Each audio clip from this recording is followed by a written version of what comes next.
Good morning. Good morning. Thank you for being here.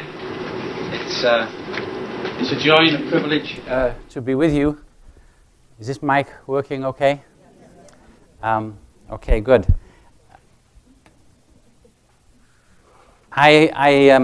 So I've prepared a lot of remarks. Heaven help you.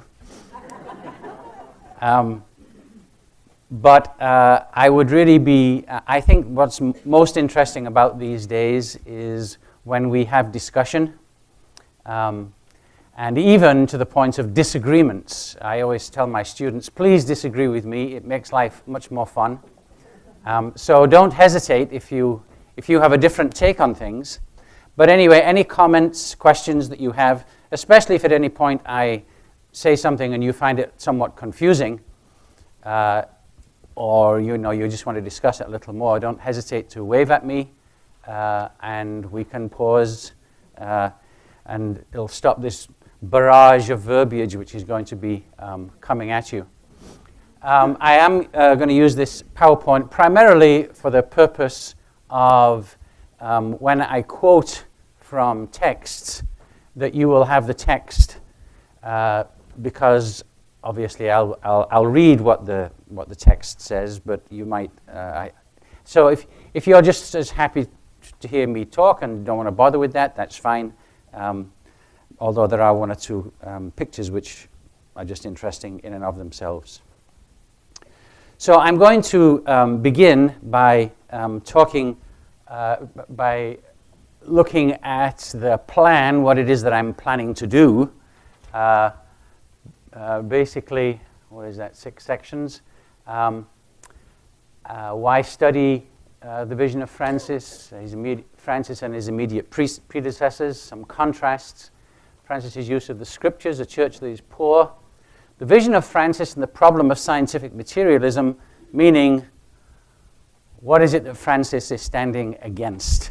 And I think it's important enough for us to understand the context of the modern world that we'll also, in the 5th section, get into some history, the origins and the rationale of what it is that Francis is standing against in the modern world, and then a closing section on the integrating vision and action of Pope Francis.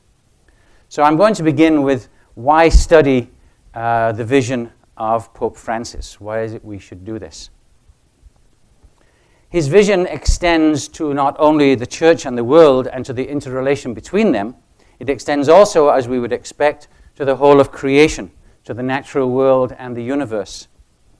It's important for us to study the vision of Francis for at least 2 reasons: because of its universal reach and because of the context in which it fits and to which in large part it responds. The world in which we live is no longer parochial. It's almost as though, even if we travel very little, we live our lives simultaneously in our local neighborhoods and in the world at large. In Genesis 4, the story there, Cain impudently asks God, "Am I my brother's keeper?" The thrust of God's response and of the entire biblical revelation is that yes, we are indeed responsible for one another. But when that text was written, and when the Leviticus command was given, love your neighbor as yourself, which of course Jesus quotes and reinforces, when that command was given, what neighbor meant was very simple. John Mayer points this out in his book on the love command. When neighbor was originally thought of in Leviticus and even by Jesus, neighbor was very simple. It meant the people of your local town, the people of your neighborhood. Nowadays, however, neighbors live across the globe, from Collegeville to the Congo, from Syria to China. And certainly Francis, as we will see, expects the church, meaning all of us, to extend our love to all people, especially to those who are in need, wherever they may be. And indeed, he expects believers to extend their care to the whole of the natural world. As I will stress again later, 10 times in his encyclical on the environment, 10 times in Laudato Si, he repeats the theme, all things are connected. And by that he means not only all people, but the entirety of the natural world, which also in a very real sense we have to see as our neighbor. So there is that universal vision which we would expect, but which is very pronounced in Francis. And second, there is the context of Francis's vision. Francis does not speak or act in a vacuum. He always has in mind the inequalities of the modern world, the suffering of its poor and disadvantaged.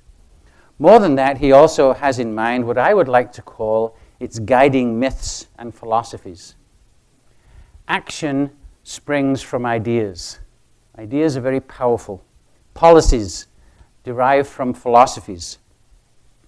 On the one hand, there is, to use the title of Francis's very first encyclical, a kind of a joint encyclical which he had with his predecessor Benedict XVI, Lumen Fidei, you may remember, which means the light of faith. So on the one hand, there is the light of faith. On the other hand, there is also what Francis sees, and what I think we might all see, as the darkness of a philosophy which abrogates faith, and which, in its most extreme expressions, sees faith as damaging, something to be eliminated from human existence. I have in mind just as one example, but there are numerous examples of this very recent book by a Chicago biologist at the University of Chicago, Jerry Coyne. Wonderful biologist. If you want to understand biology, read his books on biology. He has a great book on why we should, what evolution is and why we should believe in it. However, he has followed it up with this book, which has nothing to do with science, and which he, as far as I'm concerned, he wasted his time. Because he's a great biologist, but he's a lousy philosopher. But what's interesting about the book, you can see from its subtitle, Why Science and Religion Are Incompatible, and he spends large chunks of the book just berating religion as though it's the most evil thing imaginable. And on page 1, he says that as far as science is concerned, faith, and he literally uses this word, faith is poison, and that really it should be eliminated from human existence. But that's just one example. And that kind of, now he is one of those who expresses this in extreme terms, but he's not the only extremist. And more polite expressions of this philosophy, that religion and faith are just passé, and they have nothing to do with reality, and they have nothing to contribute. That idea is amazingly common in the modern world, and Francis is aware of that, and as I will stress, he very much stands against it, of course.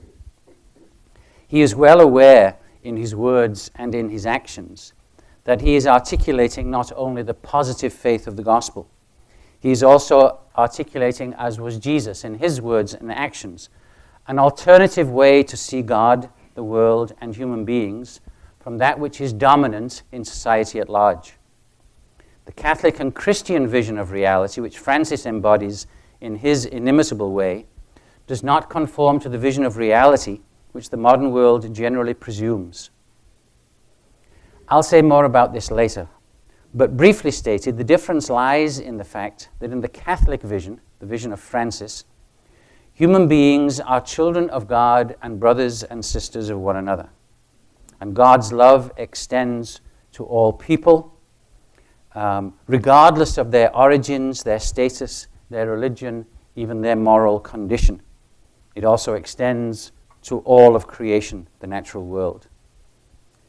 That spiritual valuing of people and creation contrasts with the essentially materialist view, which reduces humanity and the earth to the level of commodities.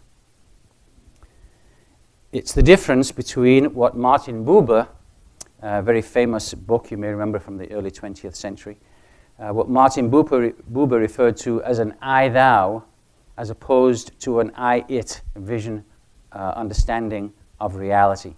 And this contest, so to speak, it's almost a perennial contest which goes on in human civilization, and it's really important in our time. I should insert just a few disclaimers here. Obviously, I can make no claim to speak for Pope Francis. His vision derives from his own very deep spirituality, from his life experience, and from a very rich background of scholarship that spans both scripture and science, and to which we will turn presently. His vision also derives, I am sure, from his experience of being elected Pope of the Catholic Church, March 13th, 2013. We're very close now to the 3 years anniversary. That experience must, in fact, his biographers tell us that it came to him as a great shock. He was not expecting this. Once he recovered, he had to look out from that balcony onto a crowd that represented the entire world. He had to know that he was joining a very exclusive club of world leaders to whom people look, but they look at him in numerous different ways, from admiration to indifference, skepticism, outright hostility, and he has experienced all of those so far. So my vision of him is, I can't speak for him, and my vision of him is necessarily limited by my own vision of him, of the church, and of what, as I see it, the world needs from his leadership at this time. And my own vision means, of course, that I will choose and emphasize certain aspects of Francis's vision as articulated in his words and actions. Others, quite reasonably, might emphasize other things. And that leads to my last little disclaimer, and that is that I don't always agree with Pope Francis. I like the man a lot. He's delightful, and my agreements with him far outnumber my disagreements, but Francis would want me to be honest, and I don't always agree with him. So I'm not going to put any emphasis today on the disagreements. I'm far more interested in the agreements, but I just want to be honest with respect to him and honest with you. Okay. That little book on the right is kind of fun. It's just funny little stories about him. The wonderful thing about studying Francis's vision is that he is such an open book. He likes to speak from his heart to the hearts of people, and in that process he has on occasion shocked his listeners, surprised them, given them a glimpse into his mind, which has simultaneously enchanted some and scandalized others. Even more than his immediate predecessors in the papacy, he strikes me as a sort of Jesus figure.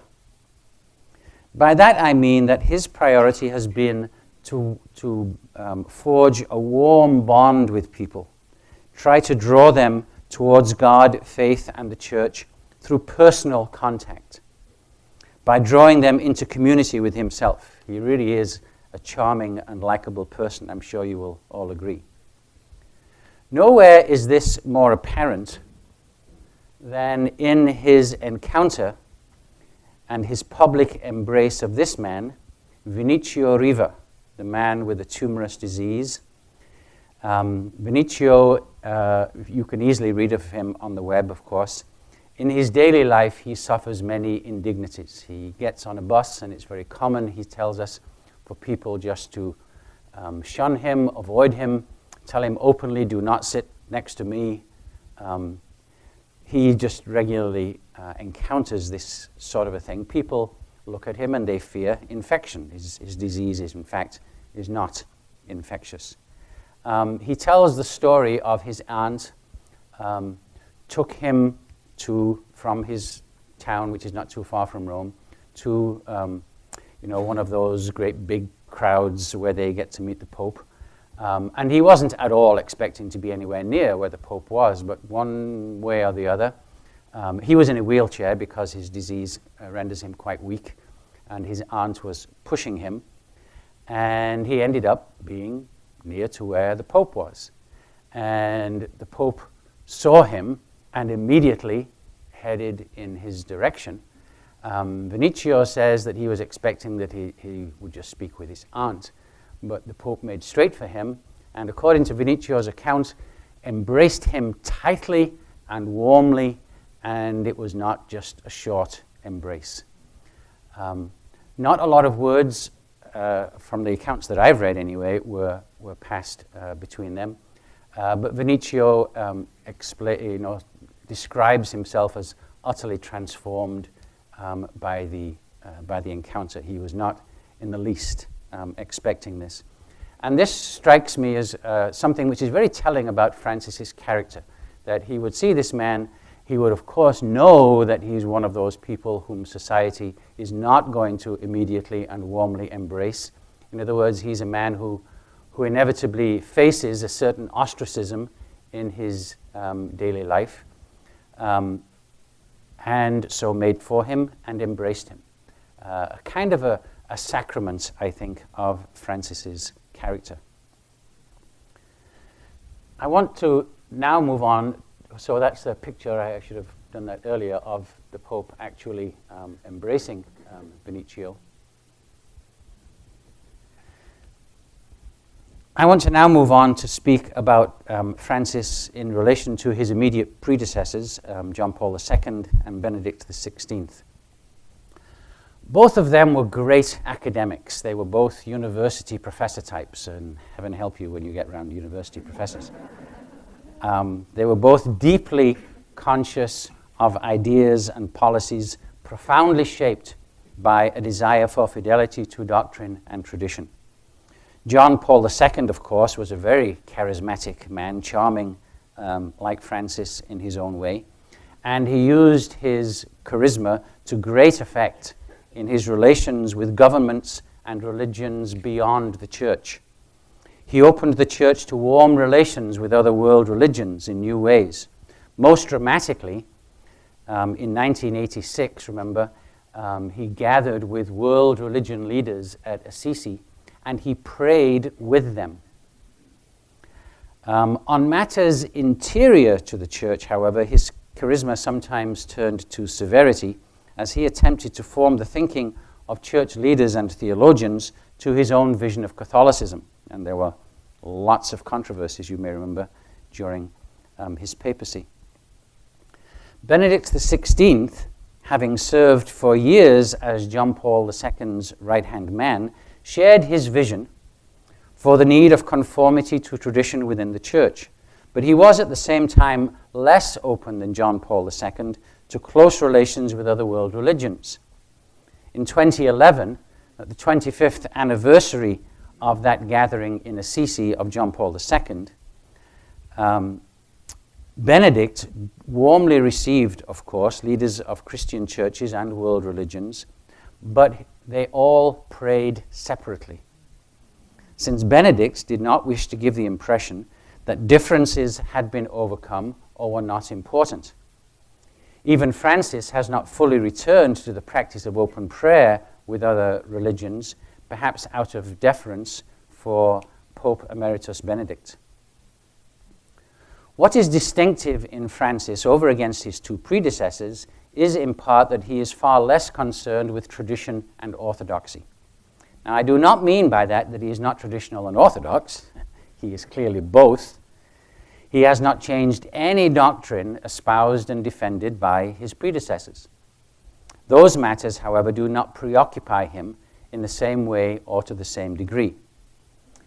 A good example of this is, for instance, when Pope John Paul II would go on his preaching tours around the world. One time when he went to Africa and visited several countries in Africa, within a course of a week, he spoke something like 15 times about the evil of artificial contraception. This was a big theme of his ministry, of his preaching.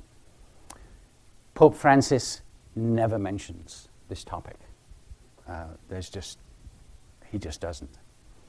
So there are many stories to tell about Francis. Indeed, in many respects, his vision comes across in the stories more than in the documents.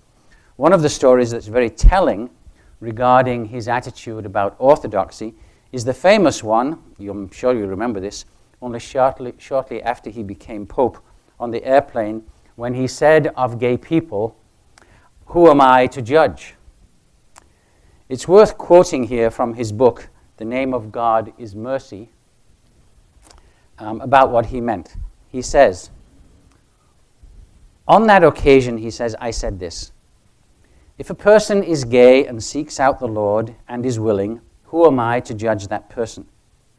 I was paraphrasing by heart the Catechism of the Catholic Church, where it says that these people should be treated with delicacy and not be marginalized.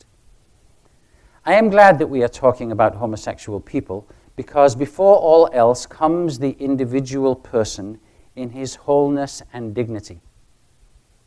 I've italicized those words, but they really are very important. Before all else comes the individual person in his wholeness and dignity. And people should not be defined only by their sexual tendencies. Let us not forget that God loves all his creatures, and we are destined to receive his infinite love. Neither Pope John Paul II nor Benedict would have paraphrased the Catechism in front of journalists, as Francis did, saying, who am I to judge? On the other hand, over against his predecessors, there is no change of doctrine here.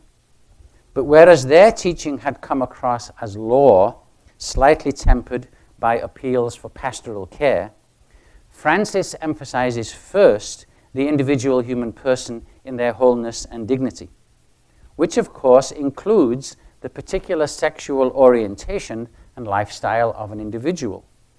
Given that wider vision, it is significant to say something like, who am I to judge? The doctrine is the same, the focus is, in my view, very different.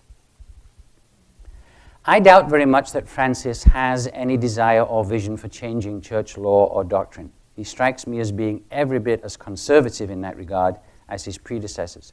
If you read his sermons, and I've been through a lot of them recently, he's very traditional. He loves the ancient prayers of the church.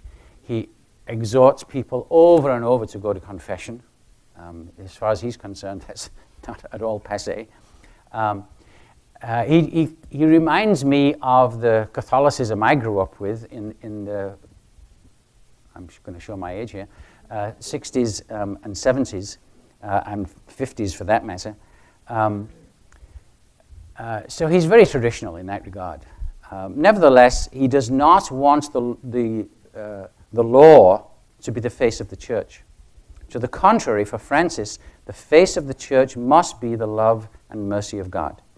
Those are the divine attributes which fill the horizon of Francis's vision. For Francis, it's the name of the book, the name of God is mercy. And for him, love and mercy define how the church must minister in the world, especially in its care for the weak, the poor, and the marginalized. This comes across very clearly in the following quotation from Amoris Laetitia.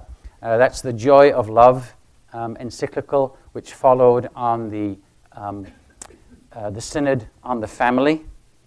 And in that, he says the following.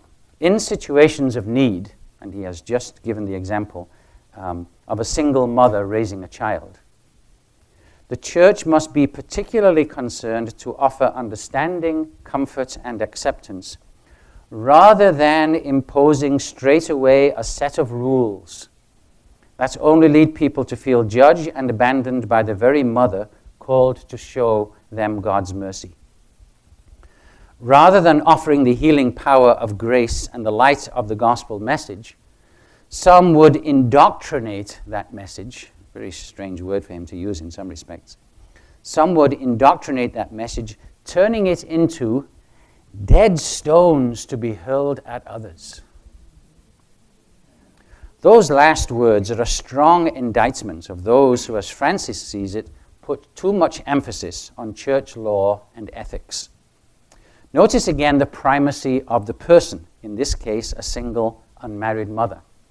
As with the gay person, the attitude towards her has to be understanding, comfort, and acceptance, not the judgment or law that fails to reveal God's mercy. I'm going to move on now to a second aspect of this reforming vision of Francis. I'm not seeing any hands. Please go ahead. I'm just wondering,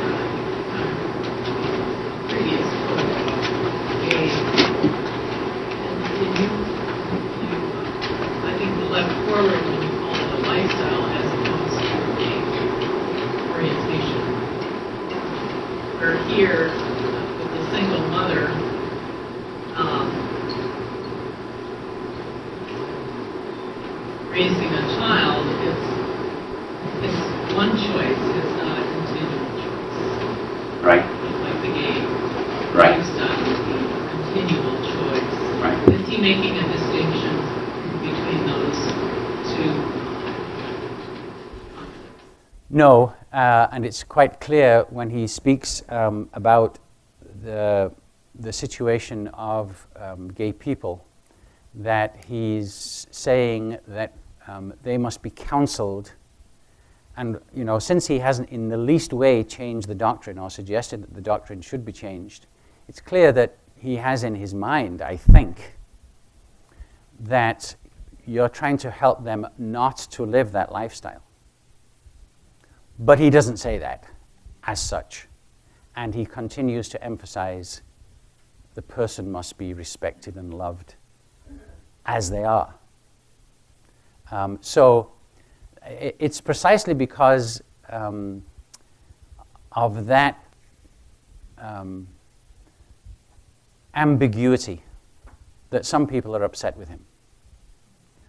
Because whereas Pope John Paul II and Benedict XVI would emphasize what the law is, while saying gay people must not be subjected to violence or harsh treatment.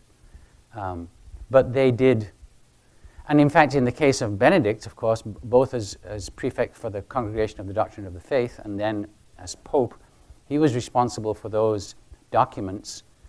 And I don't know how well you will remember these, but especially as prefect for the Congregation of the Doctrine of the Faith, he issued documents and actually directed them specifically at this country when, under a different government,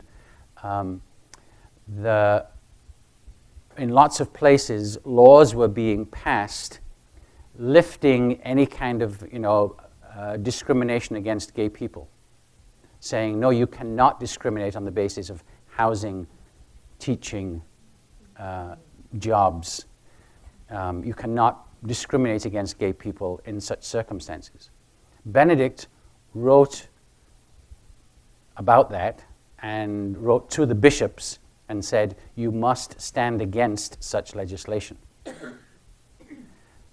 So Benedict was very explicit in trying to enforce church law as far as possible in political circumstances. There will not be any mention of that kind of thing. Now, Francis hasn't abrogated those documents. He hasn't, I'm pretty sure you'll probably still find them on the Vatican website. I haven't looked for them recently, but I suspect they haven't been taken away. I'd be really interested to see if they have been taken away, but I doubt it. And I doubt that he will. So he's not saying, oh, everything's fine now, go and live that lifestyle. He's not saying that at all. But at the same time, he's not going to emphasize it. Please. On a similar topic, I think the answer would be the same. Marriage and divorce in the Catholic Church. Right. Francis talks about care for individuals and mercy for individuals. That's in terms of marriage and divorce.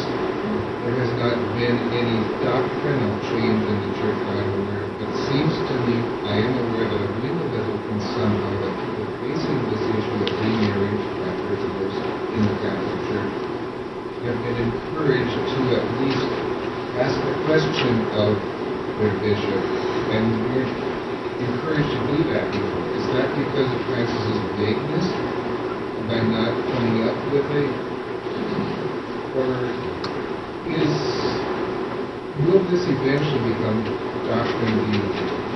His care and compassion of people, will that extend to a doctrinal change in terms of care? Well, it's something of a slightly complex theological question, whether that is actually a matter of doctrine as such, as opposed to kind of church, more a matter of discipline, a matter of law.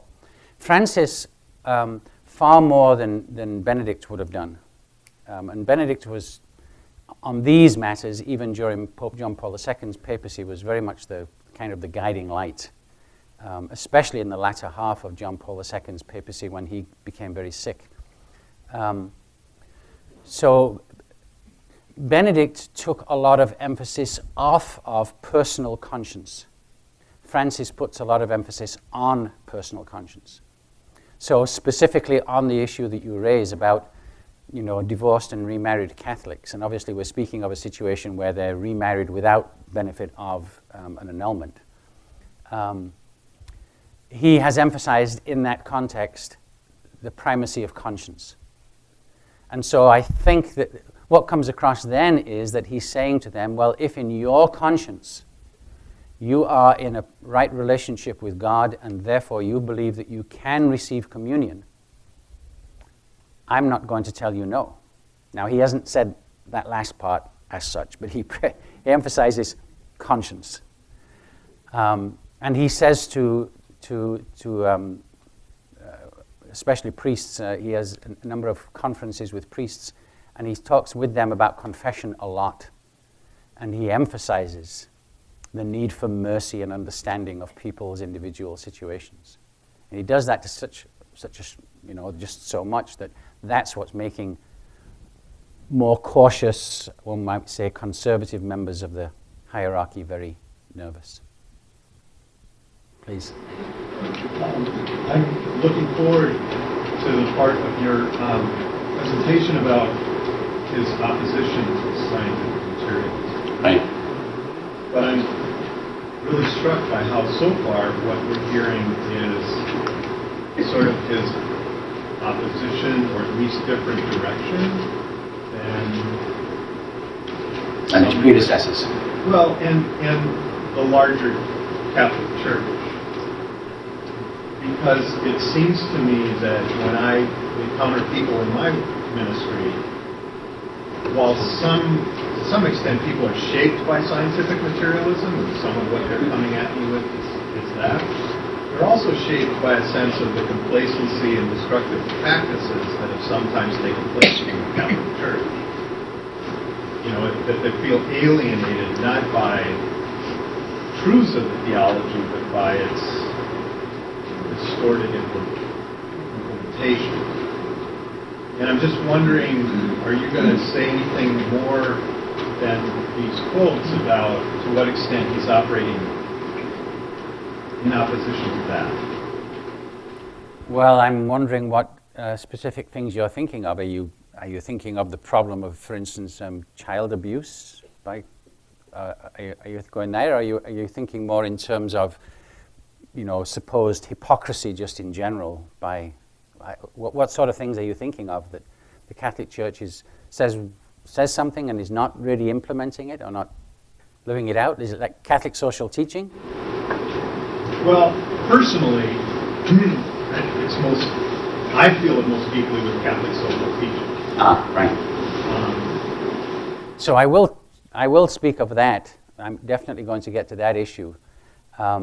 And yes, Francis, I would say, is very strong on that the Church must actually follow through what that means. Although, the other part of that is he is not, Benedict had this kind of fight with liberation theologians, so to speak, right? Whereas they wanted a far more political understanding of liberation theology, Benedict said, no, you can't go there. And Francis is clearly aware of that tension, but he is not going contrary to what Benedict would say. In fact, a quote that I'm going to give in a little while shows that he wants to hold to Benedict's line, but he still wants to put a lot of emphasis on the Church's obligation to follow through on what that really means. I'll just real quickly say one other aspect of his response. I wonder how he's approaching the whole question of women deacons, the possibility of women's ordination. Just this morning, there's a headline that in an interview, Francis has said that he is open to having married men be priests. Once you get married men, You get the women.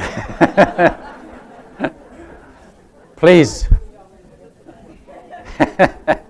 Well, come on, guys, let's be honest.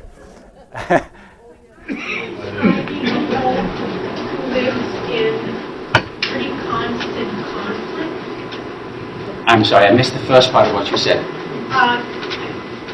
I hear you describing a pope who is in pretty much constant conflict with established church law, or doctrine, and I'm not sure what the difference is there, and what he truly believes.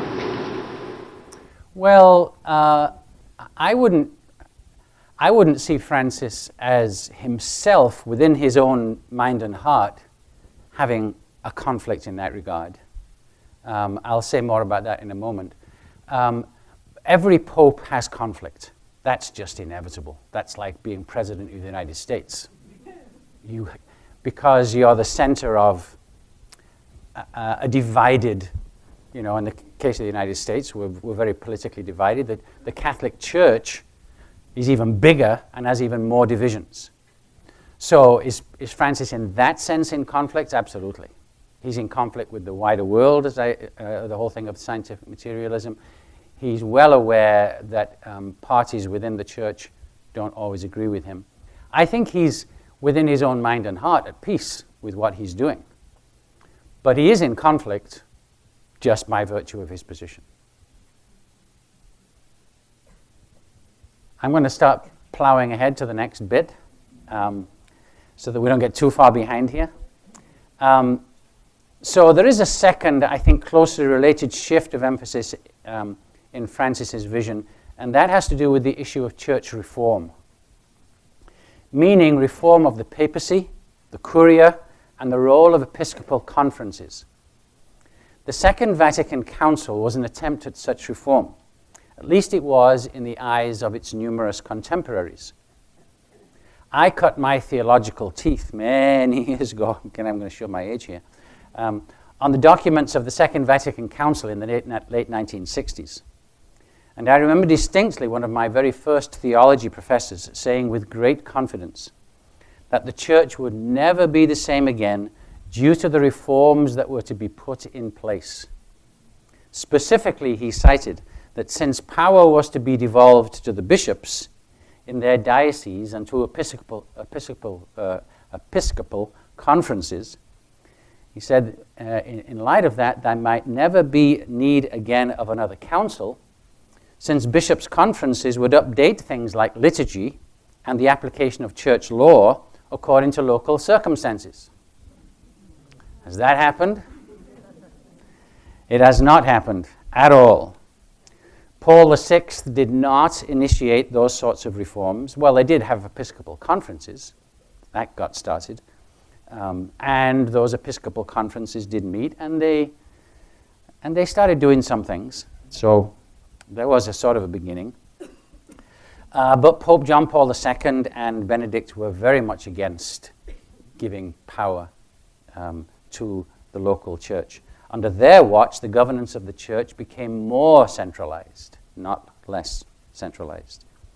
In that regard, it's quite remarkable, some might say stunning, that Francis has set himself an agenda of reform.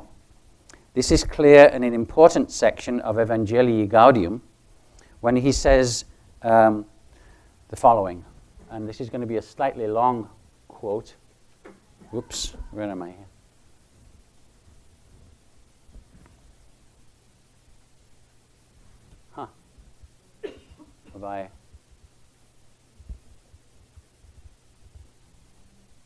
I'm going to have to read this to you. Apparently I didn't. I'm not sure what happened there. Okay, from Evangelii Gaudium he says the following. Since I am called to put into practice what I ask of others, I too must think about a conversion of the papacy. It is my duty as the Bishop of Rome to be open to suggestions which can help make the exercise of my ministry more faithful to the meaning which Jesus wished to give it and to the present needs of evangelization. Pope John Paul II, this is continuing the quote, it's a slightly long quote, this one. Pope John Paul II asked for help in finding a way of exercising the primacy, which, while in no way renouncing what is essential to its mission, is nonetheless open to a new situation. We have made little progress in this regard, is the very next sentence from Francis. He wanted to do it. It hasn't happened. The Second Vatican Council stated, continuing the quotation, that like the ancient patriarchal churches, episcopal conferences are in a position to contribute in many and fruitful ways to the concrete realization of the collegial spirit. That's from the document on the church, Lumen Gentium, the doctrinal document. Yet this desire, so once again he says, yet this desire has not been fully realized. So again he's saying, well, we wanted to do it, but we haven't done it.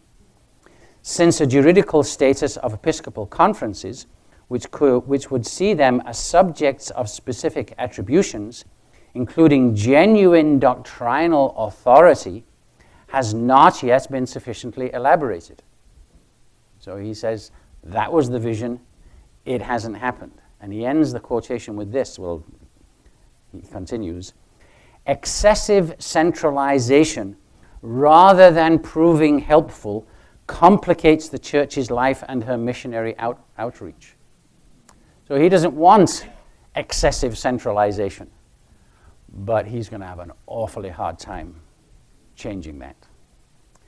This is, in my view, a very dramatic shift over against his predecessors, especially if he actually manages to implement it.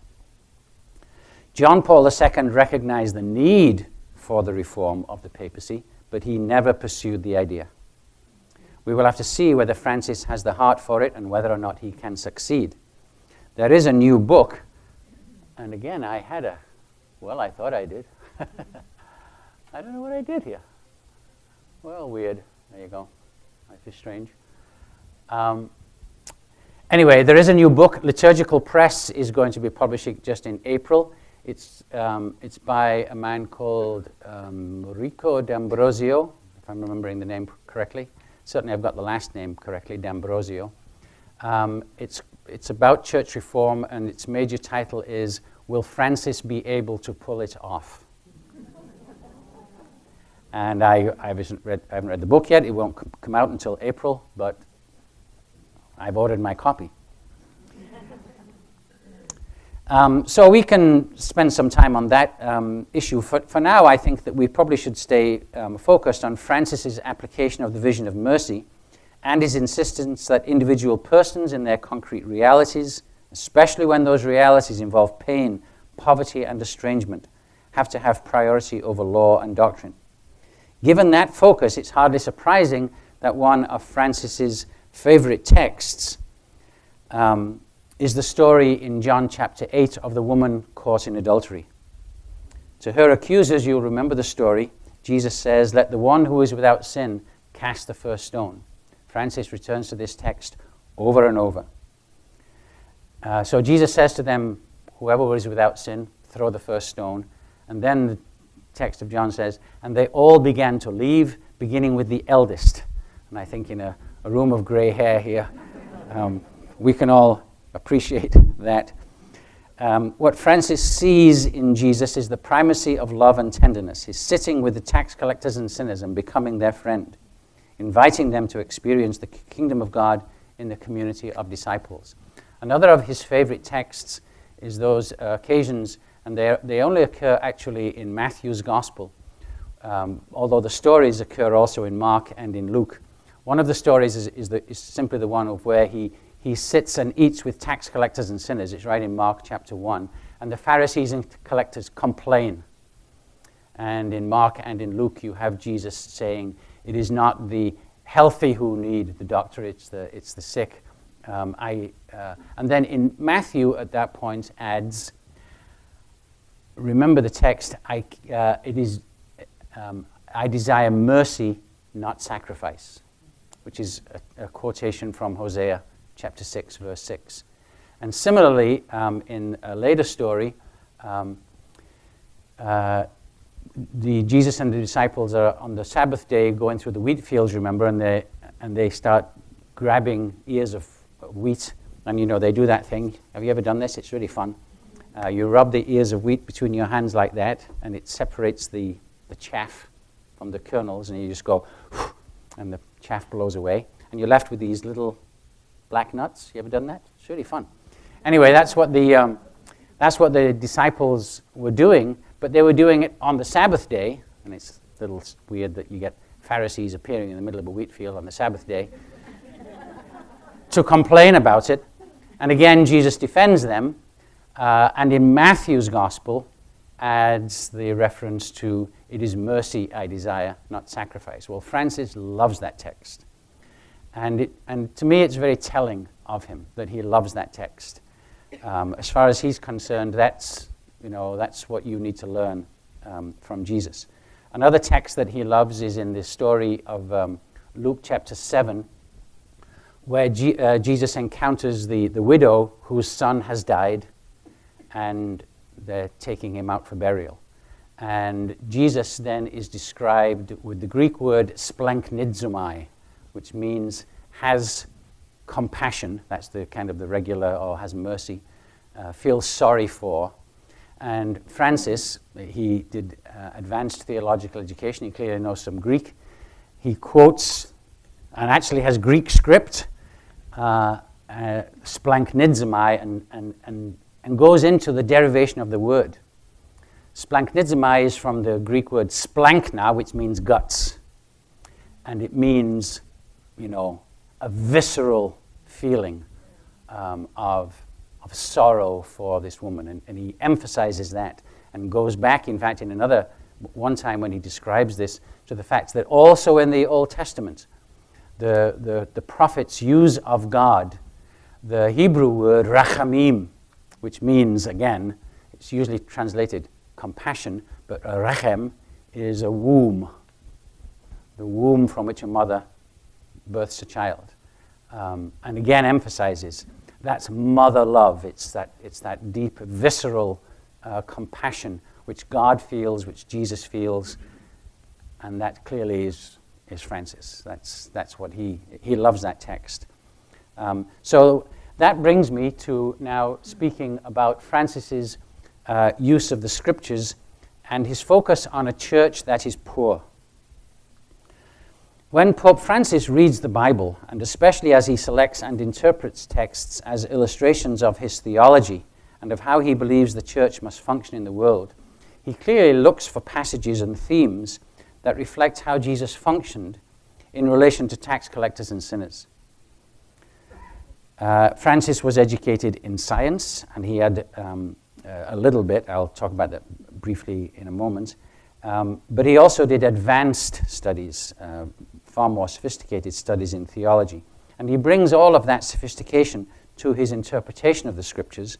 Nevertheless, his reading of the Bible has a very simple and singular purpose. He wants to make clear that, above all, that the God revealed in the scriptures and in Jesus is God whose special concern is with those who suffer and are oppressed. Over and over, that's his absolute concern. From the Old Testament, for example, he refers to the text in Exodus chapter 3 when God appears to Moses at the burning bush. And Francis introduces the text by saying, "A mere glance at the scriptures is enough to make us see how our gracious Father wants to hear the cry of the poor." And then he quotes from Exodus chapter 3, "I have observed the misery of my people who are in Egypt. I have heard their cry on account of their taskmasters. Indeed, I know their sufferings, and I have come down to deliver them. So I will send you, Moses." That text, of course, as Francis knows well, is a primary inspiration for liberation theology. And just a little later in the encyclical, he refers to the option for the poor, which has to be foundational for the mission of the church. To that end, he quotes from Pope John Paul II,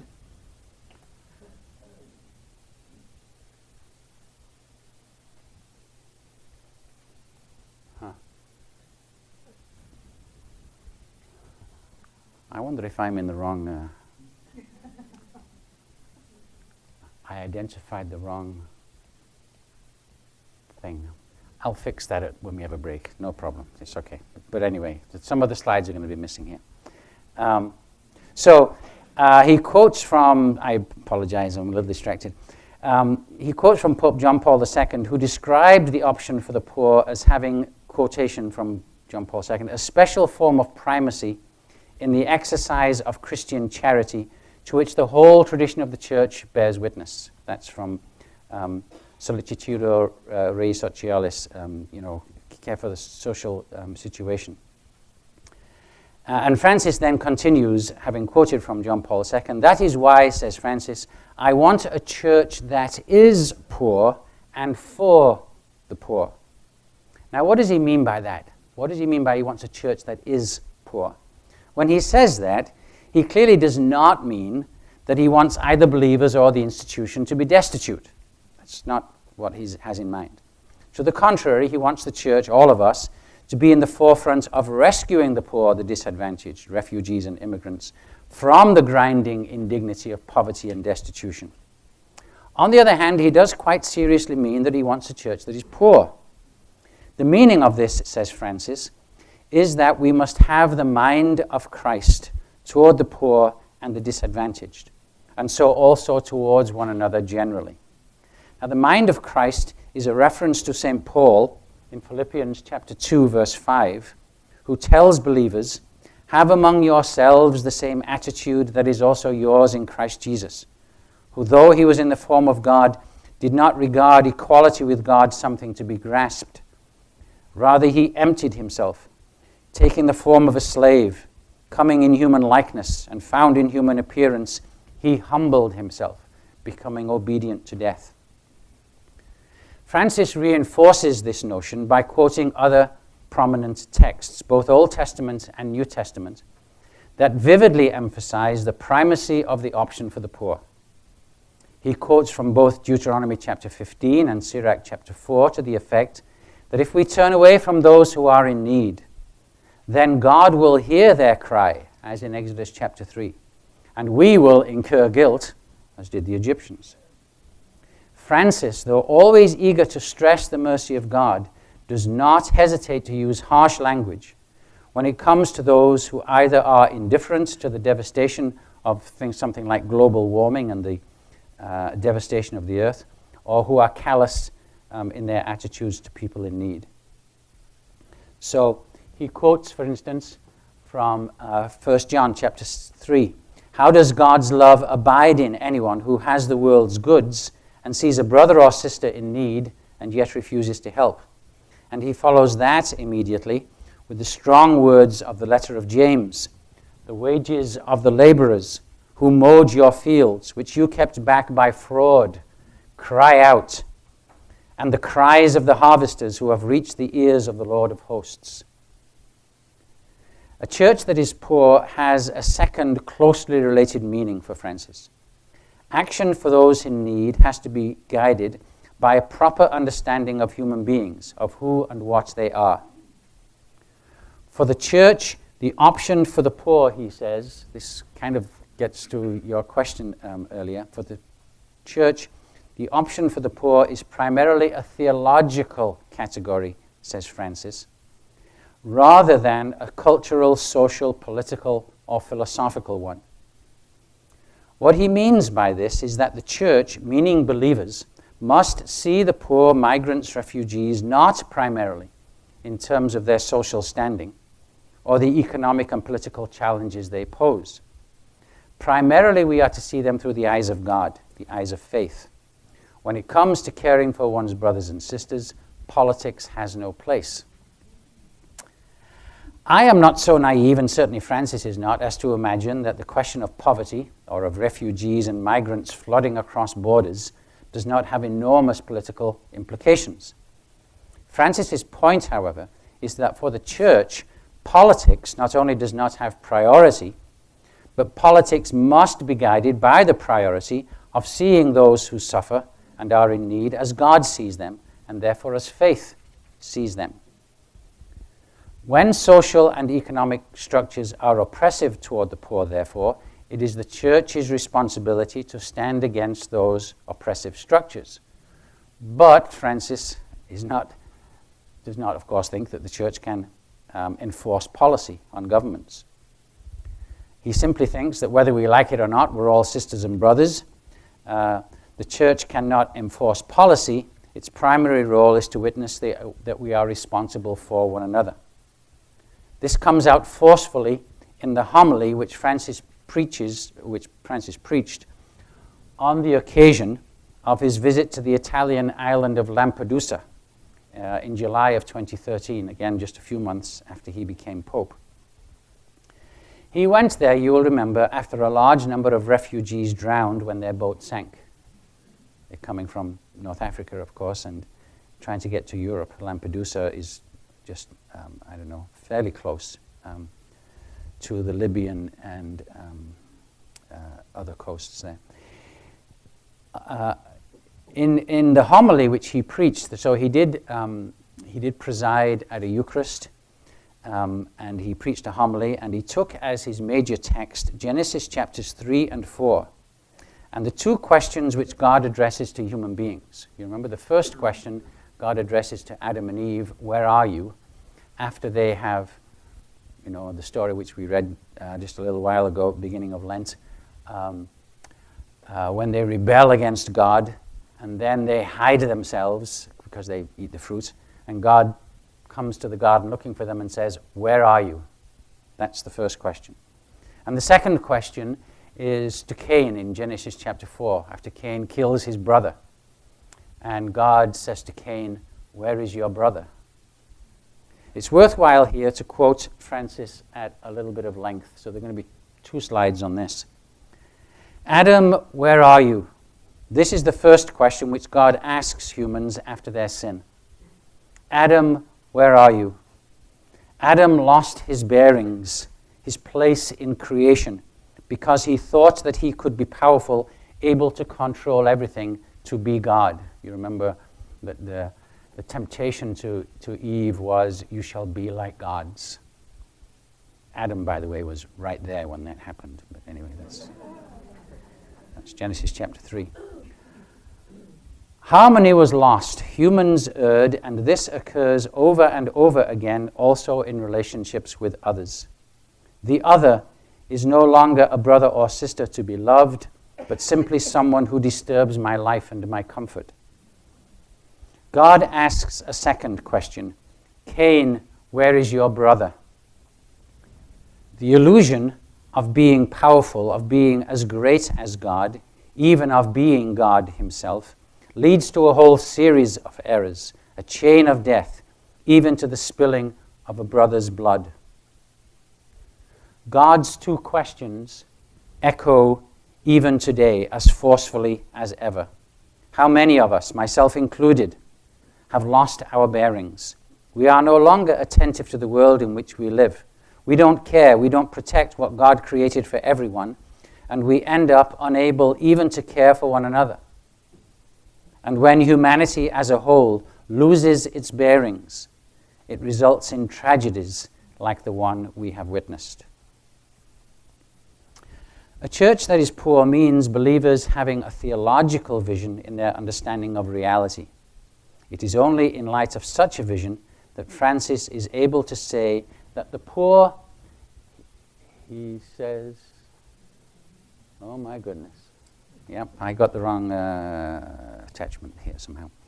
He says, I'll just give you this quote. The poor have much to teach us. We need to let ourselves be evangelized by them, to find Christ in them, and to embrace the mysterious wisdom that God wishes to share with us through them. That's from Church of Mercy. There is a sort of mysticism in what popes teach us when they say this sort of thing.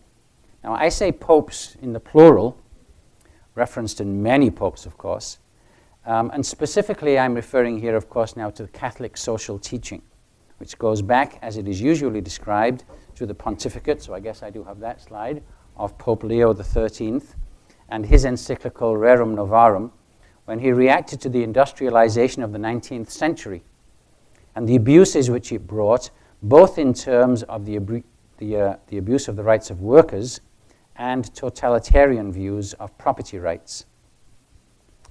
Ever since Rerum Novarum, popes, bishops, and theologians have added to its teaching enunciating principles of the gospel as they apply to the welfare of all, especially to the issues of justice for the poor and the disadvantaged of the world.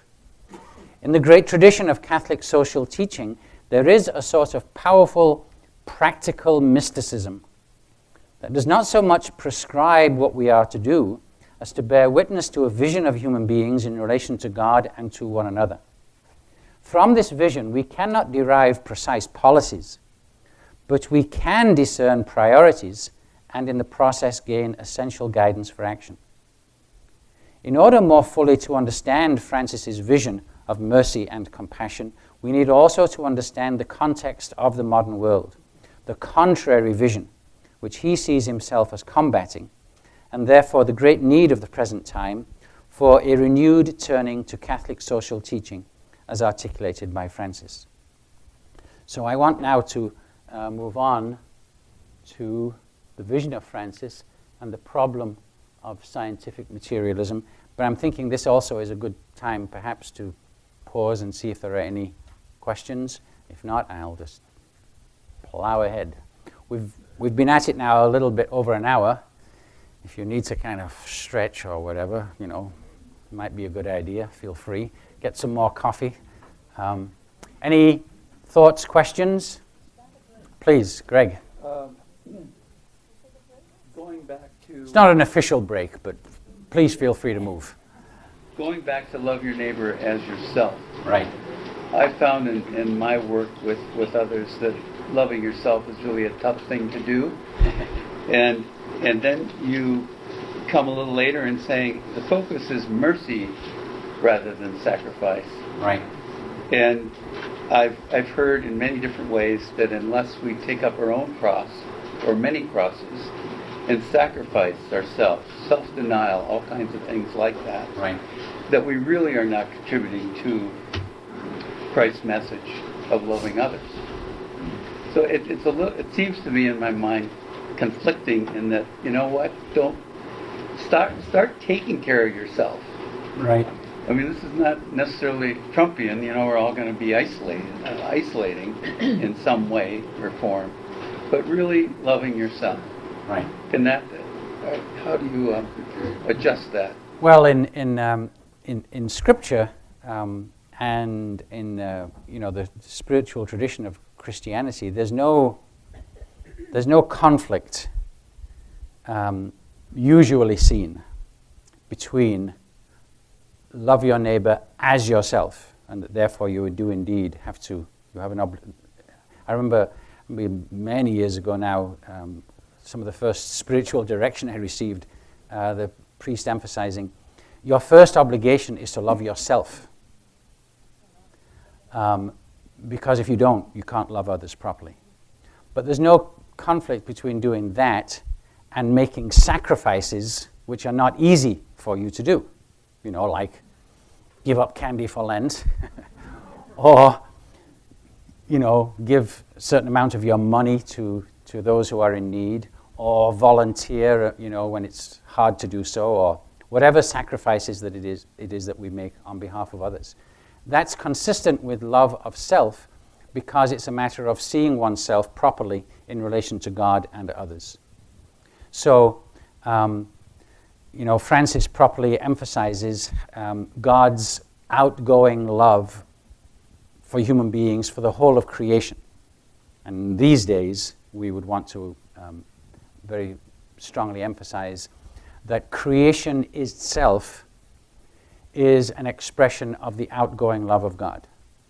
And that Francis, even at one point, and this is really interesting in terms of a bit of a controversy which we had in this country a few years ago, when Elizabeth Johnson, a very famous Catholic theologian, ran into a certain tension with the U.S. Catholic bishops because she wrote a book, and and the title of it is, somebody will remember this now, her book on God, and in which she said, and this is where she got herself in trouble with some of the Catholic bishops, that God suffers. What was the name of that book again? I'm so mad with myself that I can't remember it right now. And it's a little book on, pardon? No, that was much earlier. No, this is a more recent book. It's a little small book. It might come to me later. It doesn't matter. Anyway, and she said, so this is for many centuries. This has been something of a theological question. Can God suffer? Does God suffer when Jesus suffers on the cross? But does God suffer in God's self? Anyway, she said yes. The Catholic bishop said no. And there was a certain controversy. Francis, I was, so it just popped right off the page when I read this fairly recently. Francis just, very casually talks about God suffering when God encounters arrogance in human beings towards one another, and when he sees the suffering of people. He just says God suffers. And I thought, wow, do you realize what you've just done? You plunked yourself in the middle of a theological controversy and answered the question. But of course, that has nothing to do with, does God therefore in some sense, turn against God, or not God failing in the love of the mutual love of Father, Son, and Spirit. Yes, we absolutely must love ourselves. That's really important. That's just good psychological health. I remember years ago being taught true humility is not saying that you're no good. True humility is being realistic about both your strengths and your weaknesses. That's what you got to do.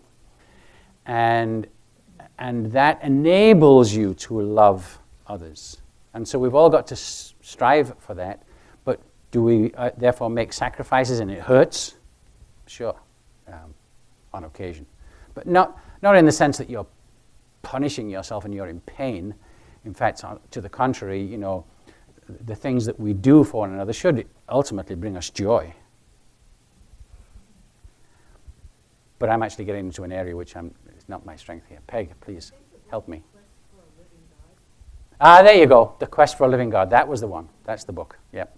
Quest for a Living God. It's a lovely book.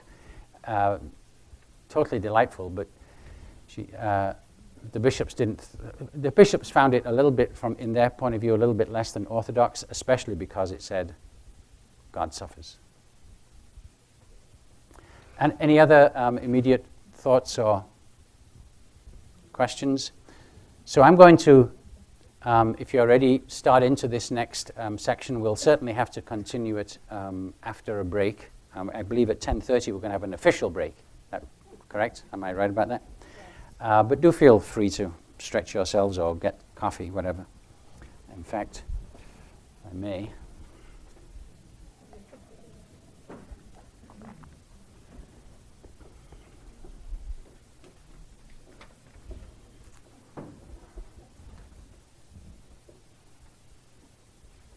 All right. Okay. Well, we'll get there. When the encyclical on the environment, Laudato Si', was published, some politicians and others who did not like the encyclical said that the Pope had no expertise in science and should not comment on scientific matters. You might remember that. Others reacted by emphasizing Francis's credentials in chemistry, and indeed he did have some genuine scientific training.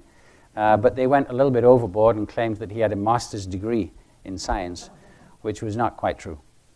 Now, I'm not a big expert on Francis's biography, but the best reports indicate that he did earn in Argentina more or less the equivalent in the United States of a community college certificate in chemistry, which would have prepared him for employment in some technical or industrial field. Francis instead entered the seminary. We shouldn't exaggerate his scientific qualifications, but he did have some training beyond what many of us have, certainly beyond what I have. And like the modern popes in general, he has a very positive appreciation for science. The important point to be made here has to do not only with Francis himself. It also has to do with the tradition of the Catholic Church and its positive regard for modern scientific advancement. In fact, in that encyclical of Pope Leo XIII, which I mentioned, Rerum Novarum, in its very opening section, he speaks just quite matter-of-factly about the wonders of science for which he has such a high regard. So he's talking in the context of that was 1891. The Industrial Revolution was in full throw and was causing enormous and very painful upheavals in Europe. But he wasn't against the science. He was against some of the not very happy results of the Industrial Revolution. So once I mentioned the problem of scientific materialism, with respect to Francis, the impression might arise that I intend somehow to defend the Church or the Catholic faith against the attacks of science. Nothing could be further from the truth. To my knowledge, there are no attacks from science on the Catholic faith. To the contrary, over the centuries, the Church has mostly made use of philosophy, including natural philosophy and its modern heir, the natural sciences, in its own theological research. As far back as St. Augustine in the 4th and 5th century, Augustine, in his literal interpretation of Genesis, made enormous use of the knowledge of the time about the natural world when he was talking about the creation stories. And it was Augustine who devised the metaphor that knowledge of the natural world must be the handmaiden, kind of a servant, for theology. And he deplored the fact that sometimes Christians interpret the Bible and contradict, this is very relevant to some modern controversies, and in the process contradict knowledge of the natural world, which everybody just knows, and then he says they bring the Church into disrepute because they make the Bible look foolish, because it seems to be contradicting what everybody knows about the natural world. And he says it's a shameful thing when Christians do that, and they shouldn't do it. So when they interpret the Bible, they must interpret it in light of the natural knowledge which is known. And he then, in his commentary, makes enormous use of what they knew at the time, and of course it wasn't that much, but about phenomena like the weather, about the movements of the heaven, the stars and planets and so on. He just takes it for granted that such knowledge should be known. About 800 years later, so Augustine represents the very beginning of the Middle Ages. Roger Bacon, you may remember that name, in the 13th century, a contemporary of Thomas Aquinas, the very end of the Middle Ages, he goes even further than Augustine and says not only is it a handmaiden, a help, which you can use if you want to do so, Bacon says you must use all of the knowledge which we have. And by his time, that knowledge was expanding. There was a whole new influx because they had discovered, thanks to Spain being liberated from Muslims, but the Muslims themselves are the ones who had preserved lots of manuscripts. They were then being translated into Latin from the Arabic and were making their way into Europe. Complete copies were now available of the works of Aristotle, especially of, for instance, which Thomas Aquinas wrote a whole commentary on Aristotle's physics. And Roger Bacon said, of course we must use this knowledge. We must use it, he says, in our theological investigations. So that leads me to this quotation now. By the time that we get to the Second Vatican Council, the bishops are just following in a tradition in their document on the Church in the Modern World when they say, the recent studies and findings of science, history, and philosophy raise new questions which affect life and which demand new theological investigations. In pastoral care, sufficient use must be made, not only of theological principles, but also of the findings of the secular sciences, especially of psychology and sociology, so that the faithful may be brought to a more adequate and mature life of faith. So they're very emphatic about this. And in the middle of the 1990s, John Paul II, speaking of evolution, spoke of it as being more than a hypothesis. And in the context, what he was saying was, this is not just some guess. This is a factual framework by which we must indeed understand the world. And he then goes on to say in that very same document, and theologians, in fact, he actually says biblical scholars. I don't know why he singles us out, but anyway. He actually says biblical scholars must use the conclusions of the natural sciences in their theological investigations. So and that, in a certain sense, is quite an advance over Pius XII, who had not condemned evolution, but he had insisted on being cautious about it. And actually, John Paul II had his own small cautions with respect to how we speak about the human soul. But he affirms evolution. So there's no conflict. There's no attack of science on Catholic faith. There's no conflict there. But scientific materialism is another matter. Scientific materialism is not science. Scientific materialism is 100% a philosophy. It's a philosophy that attacks religious faith in many of its expressions. Now, theoretically, one could be a scientific materialist and just be indifferent to religion, just leave it alone, but that doesn't always happen by any means. And so potentially scientific materialism is very harmful to the holistic view of human beings, which Francis rightly sees as essential for healing the wounds of the modern world. I'll say more about scientific materialism in a moment, but it's probably best to take our bearings from the Christian vision, which Francis gives us, and this now is a quotation from Laudato Si. And notice here what Francis is saying about the universe. The universe did not emerge as the result of arbitrary omnipotence, a show of force, or a desire for self-assertion.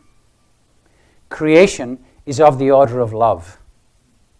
God's love is the fundamental moving force in all created things. For you love all things that exist. And he quotes actually at even greater length from Wisdom chapter 11. Every creature, he then concludes, is thus the object of the Father's tenderness, who gives it its place in the world.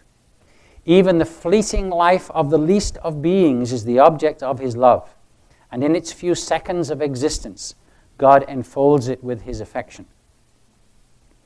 Everything that Francis says, and all of his active reaching out to refugees, to the poor and the marginalized, all takes its bearing from this vision, this faith.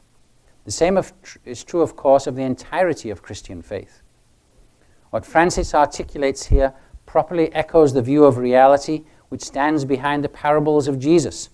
When Jesus says things like, a sower went out to sow, or behold the lilies of the field, he assumes the truth of what is proclaimed in Psalm 19, verse 1. The heavens proclaim the glory of God, the firmament proclaims the work of God's hands. Francis, of course, gives this vision his own emphasis. Every creature, he says, is the object of the Father's tenderness. But when he says that, he's only voicing what Jesus says in Matthew chapter 10, when Jesus says, are not two sparrows sold for a penny, yet not one of them falls to the ground without your Father's knowledge. Now there's a certain, I would like to emphasize the mysticism of that language, both of Jesus and of Francis. And there's obviously a symbolism as well as a mysticism in this language. Now, this is one of those times where I don't claim to speak for Francis here, because I myself would not want to encourage an image of God as counting every sparrow and every creature. The idea has long been established in the theological tradition that God works through secondary causes. That's essential for the concept that we are free and that creation is free. well, let me just keep on going and not launch into a sermon or something.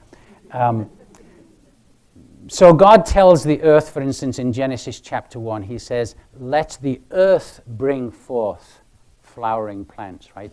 Plants with their seeds in them. In other words, secondary causes. God makes the earth do it. God isn't saying, I'll grow a flower there, and I'll grow a flower there, and I'll grow a flower there. No, God makes the earth do it. Thomas Aquinas, in his commentary on Aristotle's physics, which I mentioned a little while ago, way back in the 13th century, Thomas says that God makes creation make itself, as if the shipbuilder could say to the wood, make yourself into a ship. But Aquinas says that is what God does to creation. God does say to creation, make yourself. And God then empowers creation in that sense. So I therefore don't want to be, as I see it, too literal about this very lovely, mystical imagery that Francis has of God caring for every creature in its few seconds of existence. I'm not quite sure what to do with that. But what I would want to emphasize is that the reality being asserted in the language is massively significant and important. And certainly must be taken seriously as a challenge to purely materialist, non-spiritual views of reality. So I do take, with utmost seriousness, the constant love and presence of God. But God isn't fixing everything at every moment. Pope Emeritus Benedict XVI lays out this challenge with great clarity in a book of 2007 on creation and evolution. And clearly Francis is being inspired by this, and I think this is well worth our attention. Benedict says in that book, ultimately it comes down to the alternative what came first, creative reason, the creator spirit who makes all things and gives them growth, or unreason, which lacking any meaning, strangely enough, brings forth a mathematically ordered cosmos, as well as people and their reason. The latter, however, would then be nothing more than a chance result of evolution, and thus in the end equally meaningless. As Christians, we say, I believe in God, the creator of heaven and earth. I believe in the creator spirit. We believe that at the beginning of everything is the eternal word, with reason and not unreason. Note that Benedict here describes Christian belief in contrast with a competing belief which denies the presence of creative reason as the sacred ground of reality and therefore of the universe. The same is true of Francis when he says, the universe did not emerge as the result of arbitrary omnipotence, a show of force or a desire for self-assertion. Francis there might be contrasting Genesis with the ancient Mesopotamian myth of Enuma Elish, which did envisage the universe coming into existence as the result of wars between the gods. You might remember those ancient mythologies. One god would slaughter another one and would use the carcass of the defeated god to build the firmaments and to build the earth. And Genesis, of course, stands firmly against that. The modern equivalent of that mythology is the philosophical view that the universe is just a chance, accidental occurrence, behind which we should see no reason, purpose, or meaning. Ultimately, to use a phrase of some of the modern scientists, it's all just a quantum fluctuation in the vacuum. And if you want to know what that is, don't ask me. Ask a physicist. But as an example of this, and let me see if I have this slide. Oh, I do. As an example of this, let me tell you of a recent book by the physicist Lawrence Krauss. The book is titled, as you can see, A Universe from Nothing. The science of the book is fascinating. If you like popular science books, I absolutely recommend this. It's a delightful read. It's like reading Richard Dawkins, and if you've ever read Richard Dawkins on evolution, I've said to my students many times, if you want to understand evolution, read Richard Dawkins, but be aware of the philosophy, so weed that part out and just read the science. And that's the case here. Lawrence Krauss has very much come under the influence of Richard Dawkins, and if you know anything about Richard Dawkins, he hates religion with a passion. He's the author of that book called The God Delusion, and various other books which are viciously anti-religious. And Krauss has become increasingly atheist in his writing. So he sprinkles this book, and as a theologian, so I'm reading it and enjoying his description of how the universe came into existence, and his description of the multiverse, if you're familiar with that concept. And it's really interesting stuff, I think. But he keeps sprinkling it with these little comments that once now we can explain this mechanism which brings about a universe, quantum fluctuation in the vacuum is the short phrase, therefore we can rule out ancient theological ideas about the creator spirit. Then he says, oh, well, it's all just a quantum fluctuation in the vacuum. God has nothing to do with it, which is kind of weird stuff if you really think about it. Again, the science is fascinating. The philosophy is nowhere. I mean, he wouldn't pass Philosophy 101 with that kind of reasoning. It's strange that Krauss thinks that to explain the universe as coming from nothing, I mean, what did you learn in catechism class 1,000 years ago, right? What did God make the universe out of? Nothing, right? I mean, didn't we learn that? So it's strange that Krauss thinks to explain the universe as coming from nothing somehow contradicts a faith perspective on creation. We've been saying that for thousands of years. He now thinks that to say such a thing proves that God has nothing to do with it. Furthermore, to explain the mechanism in no way denies the reality of the creator. That would be like imagining that because you can work out the recipe that produced the cake, therefore there's no such thing as a baker. It just doesn't follow. What Krauss's book illustrates is not good philosophical arguments about the relationship between scientific knowledge and other ways of viewing the universe. What it illustrates rather is an adherence to either-or thinking that characterizes materialist philosophy, and which imagines that knowledge of the physical is all that there is and all that we should seek. And that's exactly what Francis is against. The vocabulary of the materialist philosophy is very modern. The ancients knew nothing of quantum fluctuations, but the concept is ancient, deriving from the 4th century Greek philosopher Democritus and the 1st century Latin philosopher Lucretius. But in any age, Christian faith, and indeed the faith of numerous religions beyond Christianity, has rejected the notion that reality can be defined purely in terms of material stuff and material forces. But that idea has become disturbingly dominant in much of modern society. In his very first encyclical, Lumen Fidei, which I mentioned earlier, Pope Francis describes some aspects of materialist philosophy and warns against them. And Benedict is up there because, of course, Francis says, well, he laid down basically the first draft, and all I did was complete it. And so the two popes, I like to think, together say this: today, more than ever, we need to be reminded of this bond between faith and truth, given the crisis of truth in our age. In contemporary culture, we often tend to consider the only real truth to be that of technology. Truth is what we succeed in building and measuring by our scientific know-how. Truth is what works and what makes life easier and more comfortable. Nowadays, this appears as the only truth that is certain, the only truth that can be shared, the only truth that can serve as a basis for discussion or common undertakings. As Francis warns here, in contemporary culture, there's a sort of crisis about truth. Truth tends to be defined purely in terms of science and of science's protege, technology. I intend no criticism of science in saying this, but we do have to be wary of the often unexamined mythology which arises from our fascination with science and technology.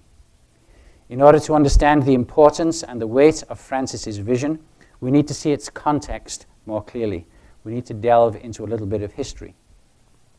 In other words, we need to examine the competing philosophy which has been slowly overtaking our thinking now for several centuries, and I think with dire consequences, and I think that it's far more insidious and far more a part of us than we generally recognize. So I'm going to move on next to talk about the origin and rationale of scientific materialism, but we're over time. So I see I'm going to get waved at in any second now. Are there any urgent questions that have to be asked right now? You're ready for a break? Yes, good. Okay, so Grace will summon us back in what? I'm not sure when, but sometime. Okay. So as with the first half, as I'm speaking, if you wish to kind of bring me to a halt, feel free to do so. I'll be happy to have a discussion. I'm going to just kind of plow into this next part, but flag me down at any point. In his 1999 book, The Marriage of Sense and Soul, the philosopher Ken Wilber speaks of both the dignity and the disaster of modernity. These two contrasting terms, dignity and disaster, properly point to the paradox of the 18th century Enlightenment, what is often called the Age of Reason, although there's a certain sad irony in giving it that title.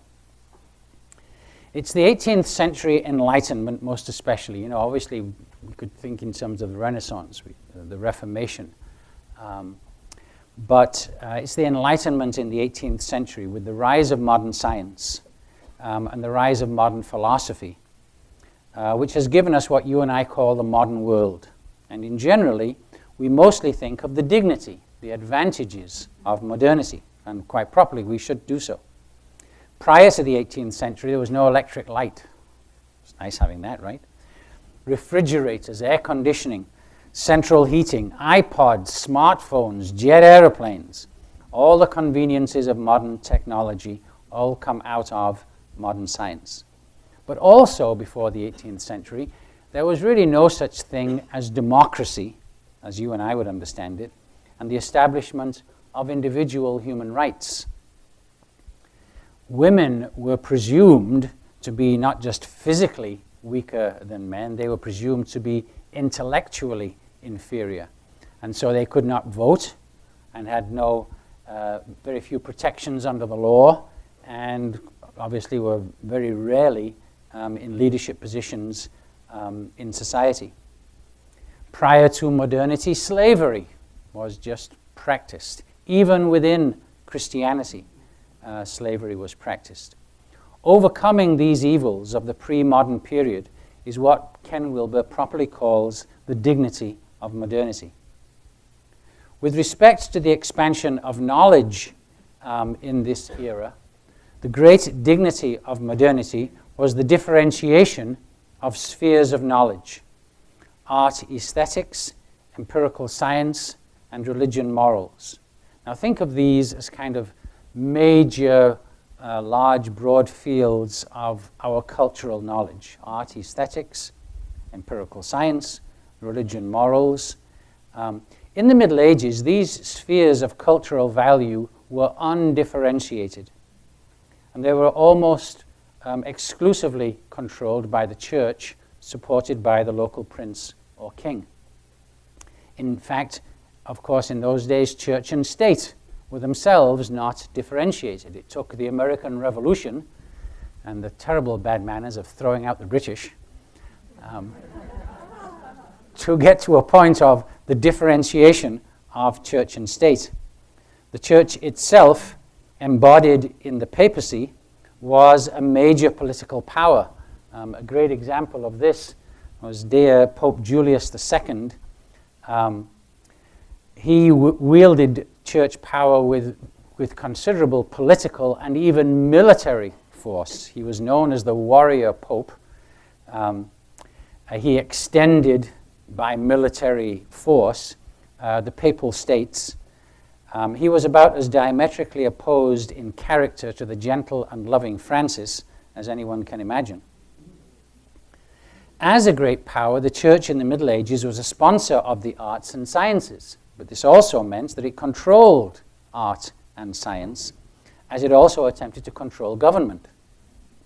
The art of Michelangelo, for instance, was constrained by church tradition, not to mention the demands of Pope Julius.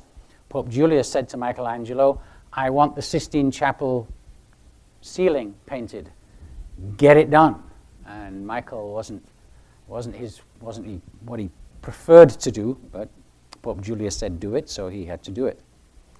It would be unthinkable today for a pope to tell artists what to do. With the Enlightenment, however, art, science, and morals began to be differentiated. A person could pursue the truth in one area without interference from the authority of the others. You could look through a telescope and you no longer had to look over your shoulder before reporting your findings, the Galileo affair. You could devise a philosophy that no longer conformed to church tradition, and you would not get yourself in trouble with the Inquisition. We today, even the most traditional of Catholics, we look back on these accomplishments of the Enlightenment, these differentiations of knowledge, with the clear conviction that they represent progress. The Enlightenment, the age of the assertion of reason over dogma, was, in many respects, a step forward for humankind.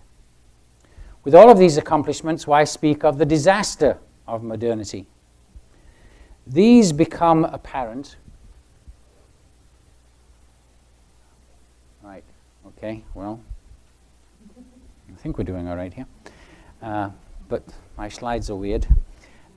These become apparent when we think of how science and technology in the 19th and 20th century. So the disaster, is exemplified, for instance, think of the alignment of the Industrial Revolution with the military-industrial complex. And we produced the weapons of mass destruction of the most horrendous kind. And then, of course, in the 20th century, we use them on one another. That's not exactly a dignity of modernity. Before that, there was the horror of the way in which the powers of Europe turned their technological advantages against native peoples all over the world. And on this continent, in Australia, in Asia, Africa. Though Europe was in the process of discovering human rights, individual human rights for its own citizens, when it came to the native peoples around the world, they did not apply to them. Even with respect to the differentiations of art, aesthetics, empirical science, and ethics religion, which I have mentioned, though they were significant accomplishments, it's also the case that they went too far. They became not just differentiations, they became dissociations. Ken Wilber says it well. Oh, that's an old slide. Yeah, that's John Caputo, the philosopher, commenting on the disaster of the Enlightenment as he saw it. And he says there, I was not going to show you this slide. Well, there you go. What the heck? Maybe this is divine providence. He said, because the Enlightenment had too narrow an idea of what reason means and too chauvinistic an idea of where it is to be found, for the longest time it placed the crown of reason on white male European heads, whose duty it was, it said, with its eyes cast heavenward, to spread Euro-white maledom around the globe. And obviously he's speaking there of what was really disastrous in the politics. So in the book, Philosophy and Theology, he's an enthusiast for the Enlightenment. He says, well, of course, it's a wonderful thing that it happened, but its politics left something to be desired, especially with respect to colonialism, which is what he's abrogating here. Ken Wilber, speaking about those, I'm going the wrong direction, sorry. Ken Wilber, in his book, Marriage of Sense and Soul, speaking of when the differentiations of art, science, religion, morals, and so on became not just differentiations but dissociations. He says not only did art, morals, and science differentiate, which was necessary and beneficial, they soon began dramatically to dissociate or fly apart. This was a disaster, for it very soon allowed a powerful monological science to colonialize and dominate the other spheres, the aesthetic expressive and the religious moral, mostly by denying them any real existence at all. This goes back to the methodology of science as that was articulated by even Galileo. Galileo was one of the first, he wasn't just brilliant for his astronomer. Galileo was brilliant because he laid down what is the scientific method. And Galileo said that the subjective elements that we think are real out there in the world, they're really not. Things like how you experience color, or taste, or smell, the way that we perceive things. He said, science has to get rid of that stuff. And we have to focus in on what actually is real out there. This was methodologically really important and necessary. This is what science does and does it brilliantly. We observe, we measure, and we test what it is, that stuff out there. But of course, and you well know this now from, Nature Channel and science class and all sorts of stuff, color, as you and I experience it, is not an objective thing. Now, you can account for it in terms, to some extent, of objective qualities, refraction of light, and so on. But the way that you and I experience something is subjective to us. My wife is forever telling me that I'm colorblind. I always tell her it's not true. I know that that's blue. And she says, it's not, it's gray. Then we have a little fight, and that's just fun. We love fighting. But anyway, this is the case. Now, it was the genius of science to objectively do that, methodologically to be objective. But of course, what you're doing in the process is you get rid of the person. Science is about the objective world. But then what about the mind? What about the way subjectively people experience that world and the way that they interpret the facts which they discover? So we can see why what Wilber is describing here is something of a disaster. If we consider the general presumption about the human reality which dominated most cultures for thousands of years prior to the Enlightenment, Wilber appropriately calls this the great nest of being. We are body, mind, soul, and spirit. And all cultures, and indeed to a large extent still even ours, presume this to be the case. We have always known of our frailty. Genesis speaks of God creating humans from the dust, the same stuff as animals, or just dirt. Ecclesiastes says there's really no difference between a man, Adam, a human being, and an animal. They all just return to the dust. But the entirety of the Bible, Genesis and even Ecclesiastes assumes this, also go on to talk about the mind, soul, and spirit of the human reality.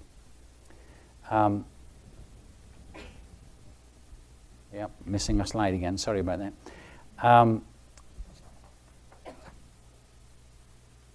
Where am I here? Cultures, and our culture, the biblical culture, Christian culture, have always assumed that there's a sacred ground to the entirety of reality. Not all cultures have been theistic, of course, but all cultures have envisaged and lived by this multi-layered understanding of reality. The philosophy of scientific materialism, however, collapses these levels into the solitary pancake of physical stuff. The scientific method does that and does it successfully. It collapses this simply into physical world. Go ahead. Differentiate between soul and I have no idea. I do myself have a sort of a distinction which I use in my own mind, and that is that soul has to do with our emotions and our social capacities, our ability to relate with one another. Spirit is the transcendent part of soul, which enables us also to know eternity and to be in communion with God. So I think, I'm not saying that soul is not also part of God, but spirit is that bit. Mind is human intelligence. We might well get into further discussion about that. In fact, during break, a gentleman and I were talking about neuroscience. Greg? Jerry. I apologize. Jerry. And there's a lot to talk about there. So both Benedict and Francis are reacting against the loss of the human subject, the loss of a focus in so much of modern philosophy, encouraged by some interpretations of science in our age. That's what they're talking about when they're concerned about the crisis of truth in our age. Wilber expresses it as here: full of itself and flush with stunning victories, empirical science became scientism, or what I'm calling scientific materialism. The belief that there is no reality save that revealed by science, and no truth save that which science delivers. The subjective and interior domains, the I and the we, were flattened into objective exterior empirical processes. Consciousness itself, the mind and heart and soul of humankind, could not be seen with a microscope, and so all were pronounced epiphenomenal at best, illusory at worst. Lest you think this is an exaggeration, that no one would really do this, I'm going to give you, and I hope that these slides are here. Okay, good, the first one is. So this is Daniel Dennett. I don't know if you know that name. He's a philosopher at Tufts University. He loves evolution, which is great, so do I, but he draws from it conclusions which I would never draw. And his philosophy is deeply materialist, as you'll see in this quote. He says, "There is only one sort of stuff, namely matter, the physical stuff of physics, chemistry, and physiology. And the mind is somehow nothing but a physical phenomena. In short, the mind is the brain. We can, in principle, account for every mental phenomenon using the same physical principles, laws, and raw materials that suffice to explain radioactivity, continental drift, photosynthesis, reproduction, nutrition, and growth." He calls this philosophy, he actually refers to this as the contemporary orthodoxy. It's a very strangely religious term to use. And by calling it the contemporary orthodoxy, he means any person who's genuinely educated and intelligent accepts this orthodoxy. This is just the way that you're supposed to see the world, and if you don't, clearly there's something wrong with you. And just to reinforce that, please be there. Yep, good. This is Edward Wilson. He wrote, Edward Wilson, Pulitzer Prize. In fact, I think he won the Pulitzer Prize for this book, a book on human nature. It's a very interesting book. Wilson is a biologist, actually a world expert on ants, but he turned his attention in the later part of his life to what he calls sociobiology. And at the beginning of his book on human nature, he sets out this thesis. If the brain is a machine of 10 billion nerve cells, and the mind can somehow be explained as the summed activity of a finite number of chemical and electrical reactions, boundaries limit the human prospect. We are biological, and our souls cannot fly free. It's really a strange thing to say, if you think about it. If your soul cannot fly free, how do you discover that your soul cannot fly free? I'll talk about that more in a moment. Another example is Sam Harris. Sam Harris is another guy who's deeply, deeply hateful of religion. So he's determined to get rid of free will because, of course, that's foundational to religious thought. And in a book called Free Will, his thesis is the following. You are not in control of your mind because you, as a conscious agent, are only part of your mind, living at the mercy of other parts. You can do what you decide to do, but you cannot decide what you will decide to do. What he means by that is your brain is an electrical, physical, chemical organism. The electricity and the physics and the chemistry are in control. They already are determining, because this is determinism. This is the universe is built of material causation all the way along. You're just a small link in the chain of physical causation of the entire universe. You can't influence that.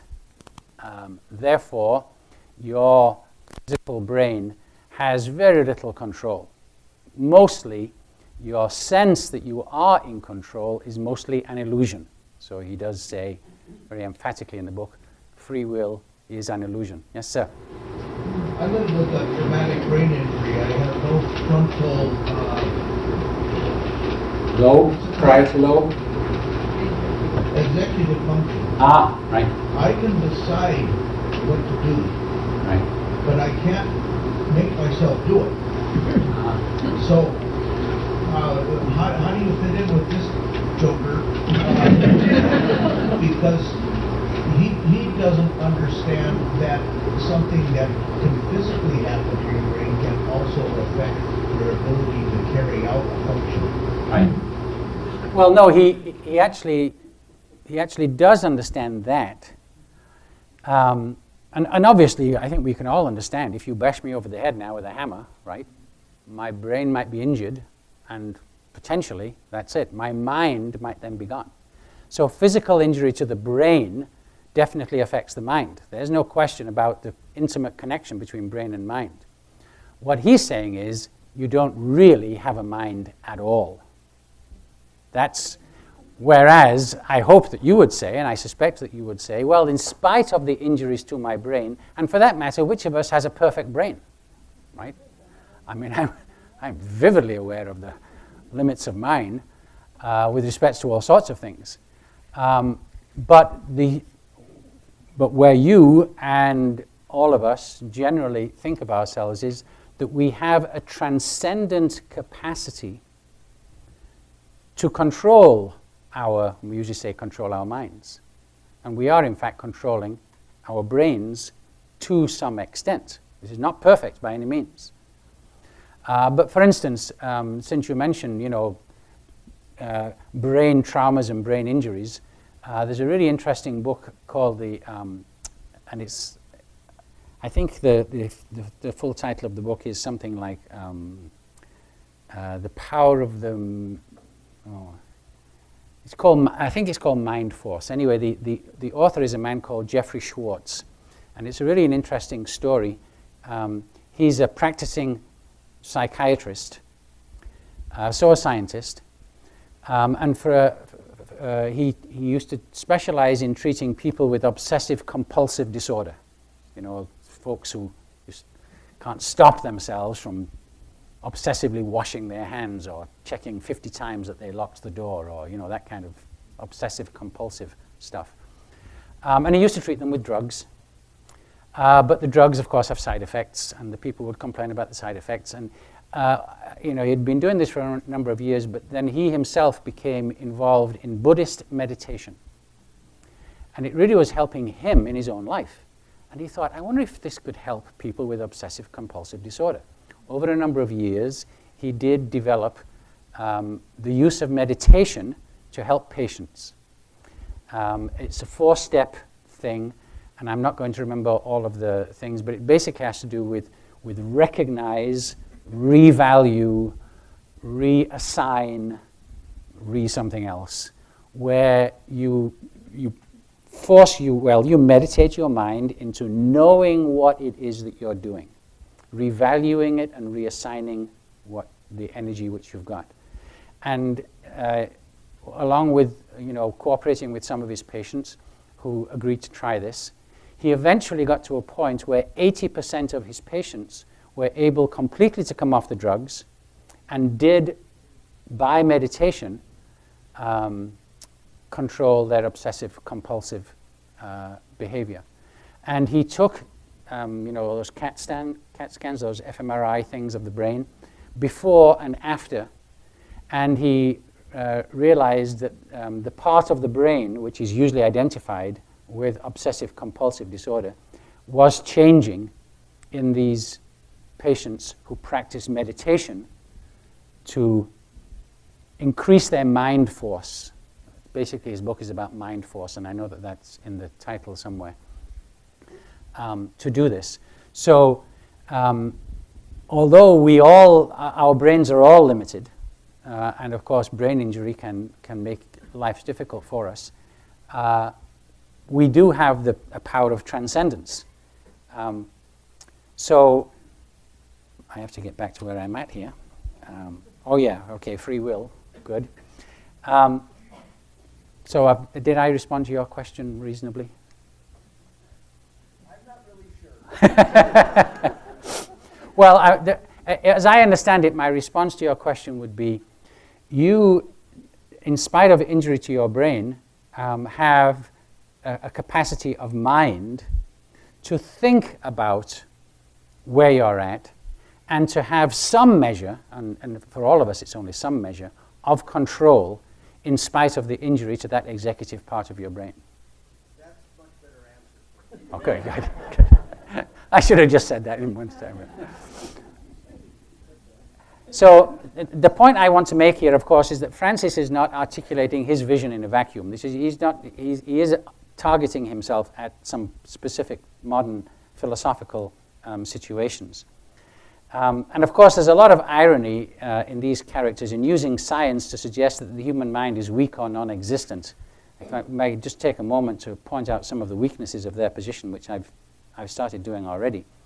But surely the accomplishments of science itself are an amazing testimony to the power of the mind. And Francis remarks on this and knows this.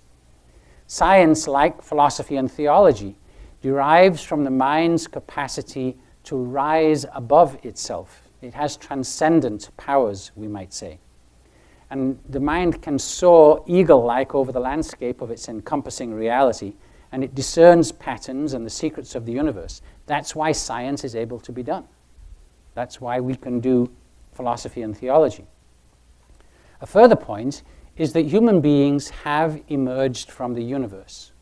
We really do. This is where we can really benefit a lot from thinking about the discoveries of modern science.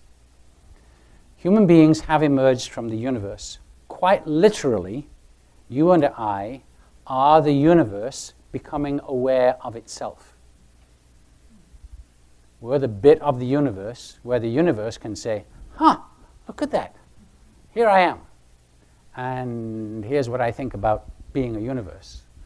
And we know that 40 years ago, close to 40 years ago, Carl Sagan talked about how human beings are star stuff. Remember that Cosmos series? And he talked about how the elements in us are literally cooked in the stars. But that only just illustrates how much, that's not just true of our physical selves. The transcendent capacities which we have also come from the universe.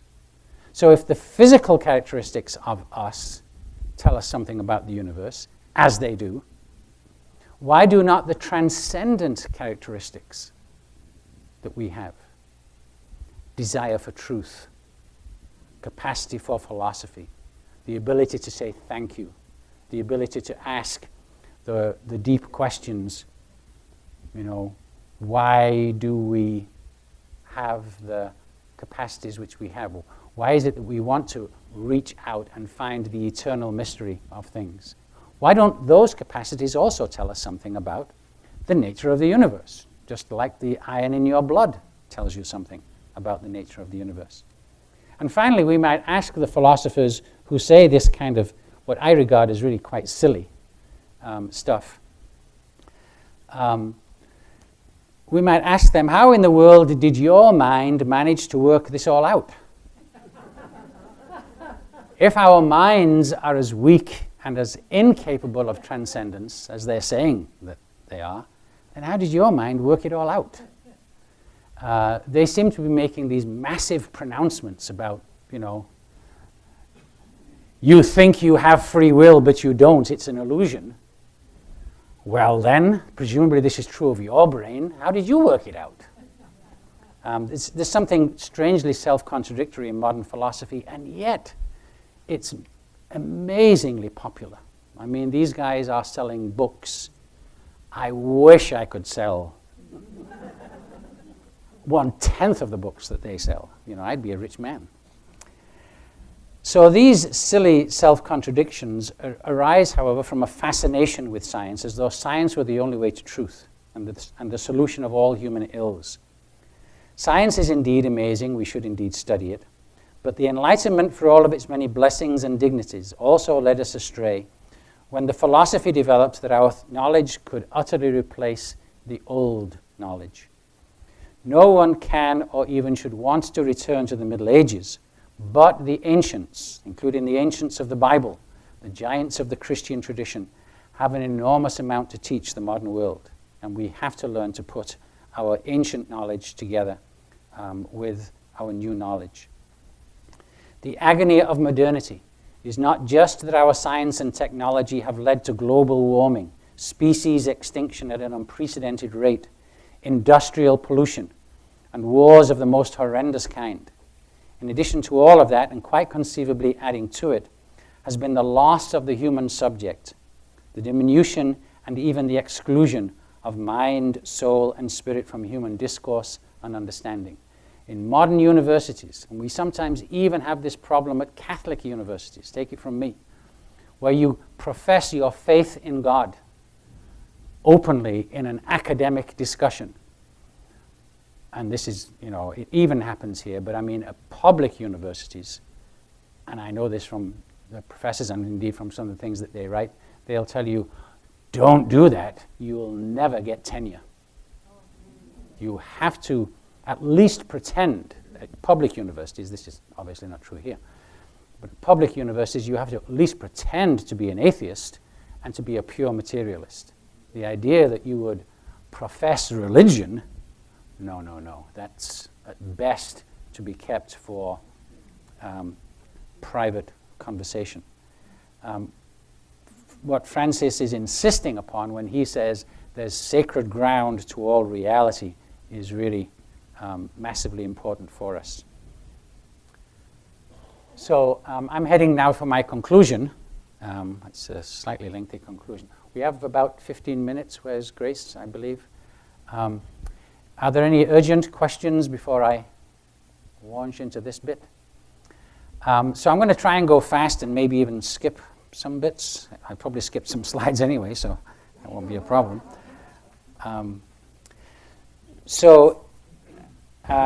In Laudato Si, Francis's appreciation for insights from science about the nature of reality comes together with his scriptural and his theological view. The major theme for Francis is that everything is interconnected. Tenderness and compassion mean for Francis the pervasive love and presence of God in the world.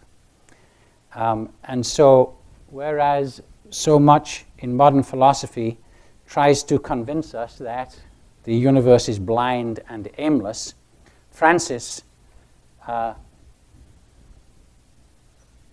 now he is a Franciscan, and God bless the Franciscans, we really need the Franciscans. But he uses here a little bit of, I think of it as, well, it is, some Benedictine spirituality. And so I'm going to skip to this. This is one of my favorite parts of the Rule of Benedict, where these are instructions for the monastic cellarer, the person who takes care of the wine and the vessels and the stuff, the accoutrements of the monastery. And Benedict says, let the cellarer provide for the sick, the children, the guests, the poor, with all care, knowing that without doubt he will have to give an account of these things on Judgment Day. And then, Benedict adds, let the cellarer regard all the vessels of the monastery and all its substance as if they were sacred vessels of the altar. And I've always thought, wow, that's amazing. Now, you know how sacred we regard, right? The paten which holds the host and the chalice which holds the blood of Christ. We know how, and especially if you're an old-time Catholic, you know, as I really am, we regard those with utter sacredness. And here, Benedict says, but everything has that sacredness to it, which to me points to the absolute sacredness of all things. This is not just the cellarer, of course, who has to do this. All of the entire monastic community. Now, you all can correct me if I'm wrong, but this is something which is to be applied to everything in the monastery, and therefore to all persons and to all things. There is nothing in all creation which is not touched by the love of God, Romans chapter 8, right? This is a major theme for Francis, although he expresses it in his own inimitable way. So there's this lovely quote from Laudato Si, when he says, it cannot be emphasized enough how everything is interconnected. Just as the different aspects of the planet, physical, chemical, and biological, are interrelated, so too living species are part of a network which we will never fully explore and understand. A good part of our genetic code is shared by many living beings. This must lead us, he says, into a broader vision of reality. Notice here how science and theology just naturally for him belong together. Here he is emphatically emphasizing or standing against, I should really say, turning nature into something which is just to be exploited. To the contrary, nature as God's creation has its own intrinsic value and sacredness. It was not created, he says this very explicitly several times in Laudato Si, it was not created just for human beings. It has its own value and purpose long before we came along. And he links this then, this care for nature with care for human beings. And this is a slightly long quote, but not to be missed. Certainly we should be concerned, he says, lest other living beings be treated irresponsibly.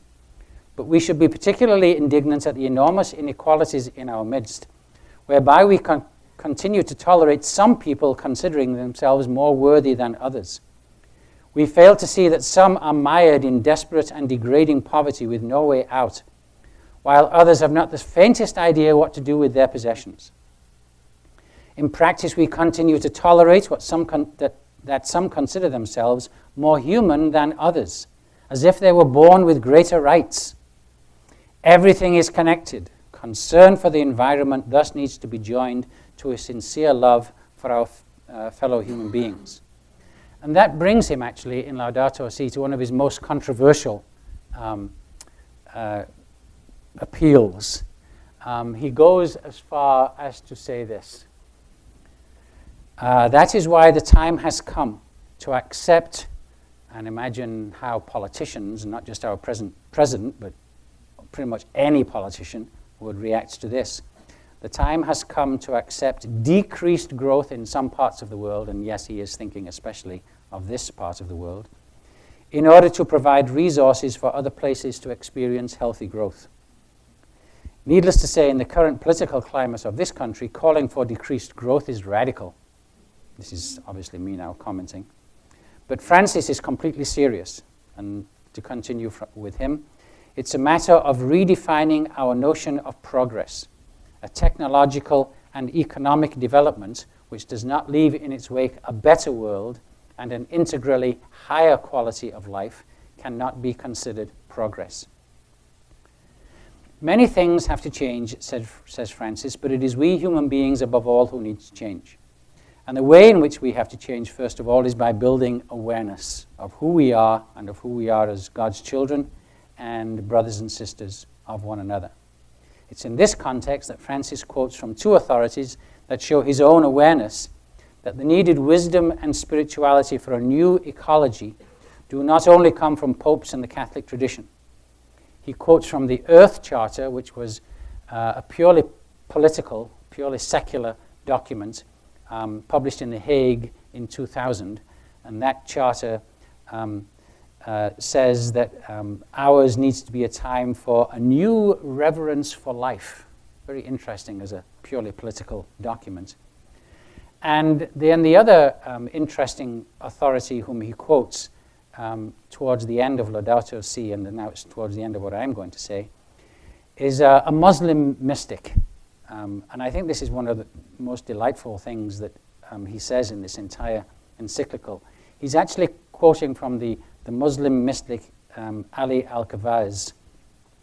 Francis simply refers to him as a spiritual writer, and he quotes the following: "The universe unfolds in God, who fills it completely. Hence there is a mystical meaning to be found in a leaf, in a mountain trail, in a dewdrop, in a poor person's face." That mystical vision, it seems to me, is the most important and also the most difficult challenge which Francis places before us, the modern church and the modern world.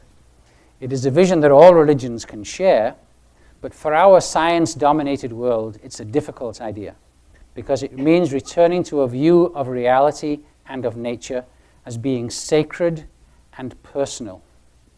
And it also means recognizing that as surely as science is a path to truth, so also is poetry, so also is philosophy, so also are the humanities, so also is theology. We need to put all of these things together and stop the silly modern fascination with science which narrows our vision. In my view, it's that mystical vision which is the most important thing that Francis lays before the modern world. Thank you for your kind attention.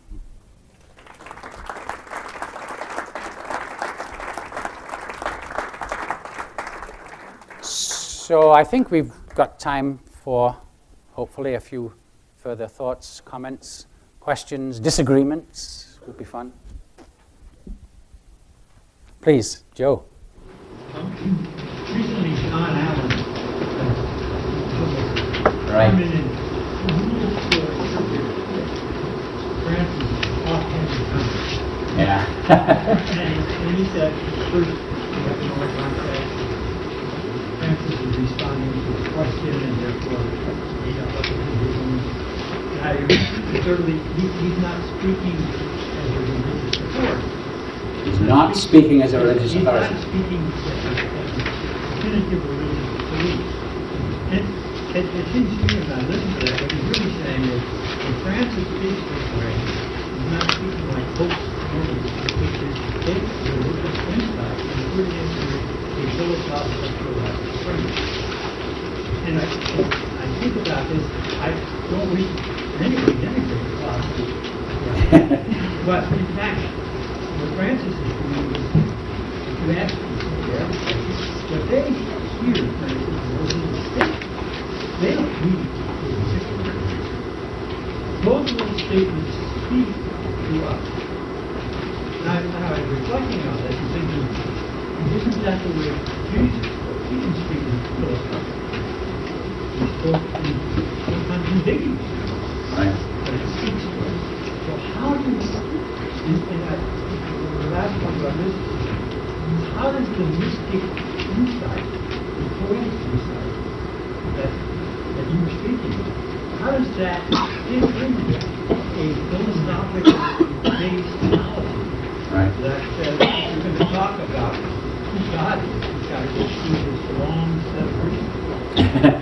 Yeah. And so how do you work out that very valuable part of the Catholic tradition?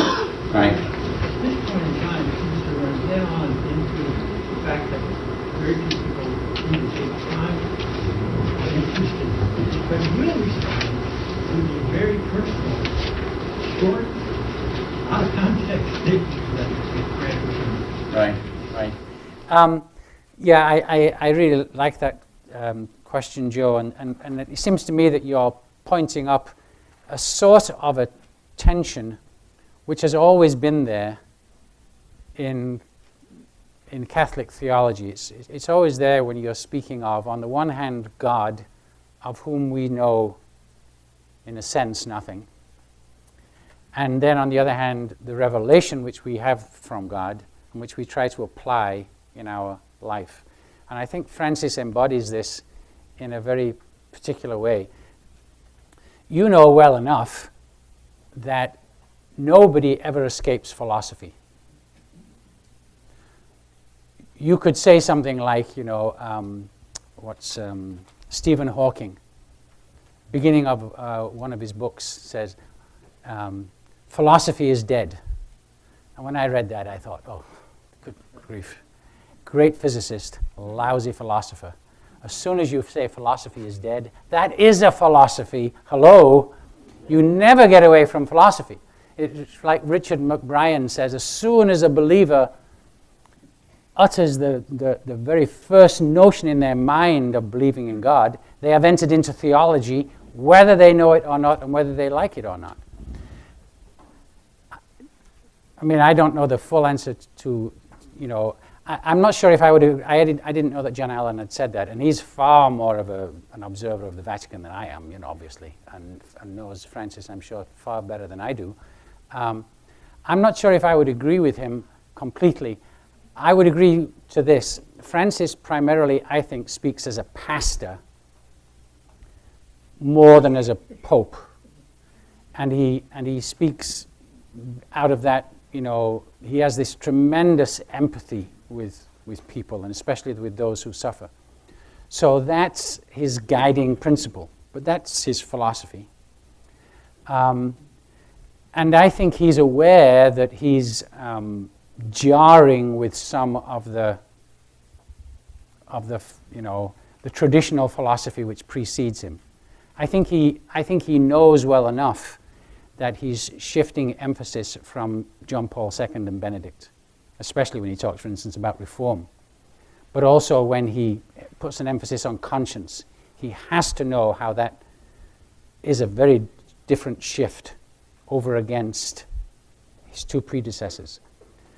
So I think he's aware of that, but obviously he has the deepest respect for them and doesn't want to come across as contradicting them. So I think that his guiding philosophy is to be a bit like Jesus, but Jesus has a philosophy. It's the kingdom of God, and it's nearness, and everything has to be seen in that framework. So I don't know if I'm really answering your question, but I do think that his pastoral vision, that's his philosophy. I guess that would be my way of seeing things. Please. Vincent, in relation to today's topic, can you also give us just a short little commercial of your intended course for the fall, and maybe related to today's topic for everyone? Yeah. Thanks for the chance for the commercial. And I'll take a chance to talk about the book that I'm presently writing, which is called Being Human, and its subtitle is From the Discoveries of Science to the Person of God. And that subtitle is pretty much just a quotation from my favorite scientist philosopher, a man called Michael Polanyi, whom I think I mentioned to you in the break. And the course is very much inspired by how Michael Polanyi sees human beings. Now, it's not just Michael Polanyi, it's a lot of other modern theologians and philosophers also. But so yes, it is related to what I'm speaking of today to a fair extent. In order to understand human beings, we have to understand evolution. So the course in September will be on human evolution, very much. In fact, it's a course which is we're receiving funding for it from Templeton, and they insist that seminarians must learn about modern science. And they must learn to put modern science together with theology. So I'm taking the evolution part of modern science, specifically human evolution, and showing how that's going to go along with a Catholic vision of a human being also. And that's the book will be about that also. Okay, gentleman over there, and then I'll come over here. Yes. St. John used to have a great biblical theologian here, and he said, the Bible does not tell you how the heavens go, but rather how to go to heaven. Right. Well, And actually, you're quoting there, I think it's Cardinal Baronius, who was quoted by Galileo, and I'm not quite sure which great biblical theologian you're thinking of, but yes. Oh, yeah, right. Well, yeah, okay, wonder. I never knew him personally, but I definitely know the name and some of the writings. And yes, it's very common to quote that. But that's actually Cardinal Baronius, who was a contemporary of Galileo, who said that. Yeah.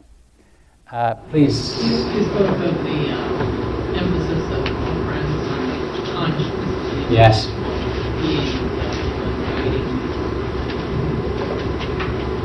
They must be a guide for their own conduct. And how much emphasis is he placing on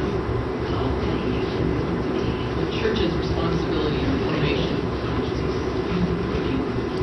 Oh, he does, like his predecessors, also speak about that we have an obligation as individuals to form our conscience. And of course, that definitely means attending to the teaching of the church, the teaching of Scripture. But whereas Benedict, especially Benedict, said, put an emphasis on the obligation of the individual to obey Catholic teaching and law, and took something of an emphasis off of personal conscience. Francis pretty much reverses that, I would say. But he's not in any way denying, Francis is in no way denying that believers must listen to church teaching. He quotes from the Catechism. He wants us to listen to the Catechism. But he puts a lot of emphasis on personal conscience. That's where the final decision must be made, he thinks. Please. So I'm sitting with two questions, and I'm curious about how a lot of people sort of answer them. One of the things that comes out of your presentations is this conflict between scientific materialism and Catholic Christian faith. Right. Like, which will win? Yeah. In the short run and in the long run. Yeah. But I also sit with the question of, is there something going on within the church between what we're experiencing from Francis and from other sectors, and which will win in the short run and in the long run? I mean, I'm thinking about the pushback he's getting, for example, from Raymond Burke and others. I'm thinking about trends that I see in terms of formation of seminarians. And to me, in some ways, that's a more important question than the question of scientific materialism and Catholic Christian faith. Right. I don't know, any thoughts? Well, okay. So the question is two questions. One is the fight which Francis has with scientific materialism. Who's going to win that fight?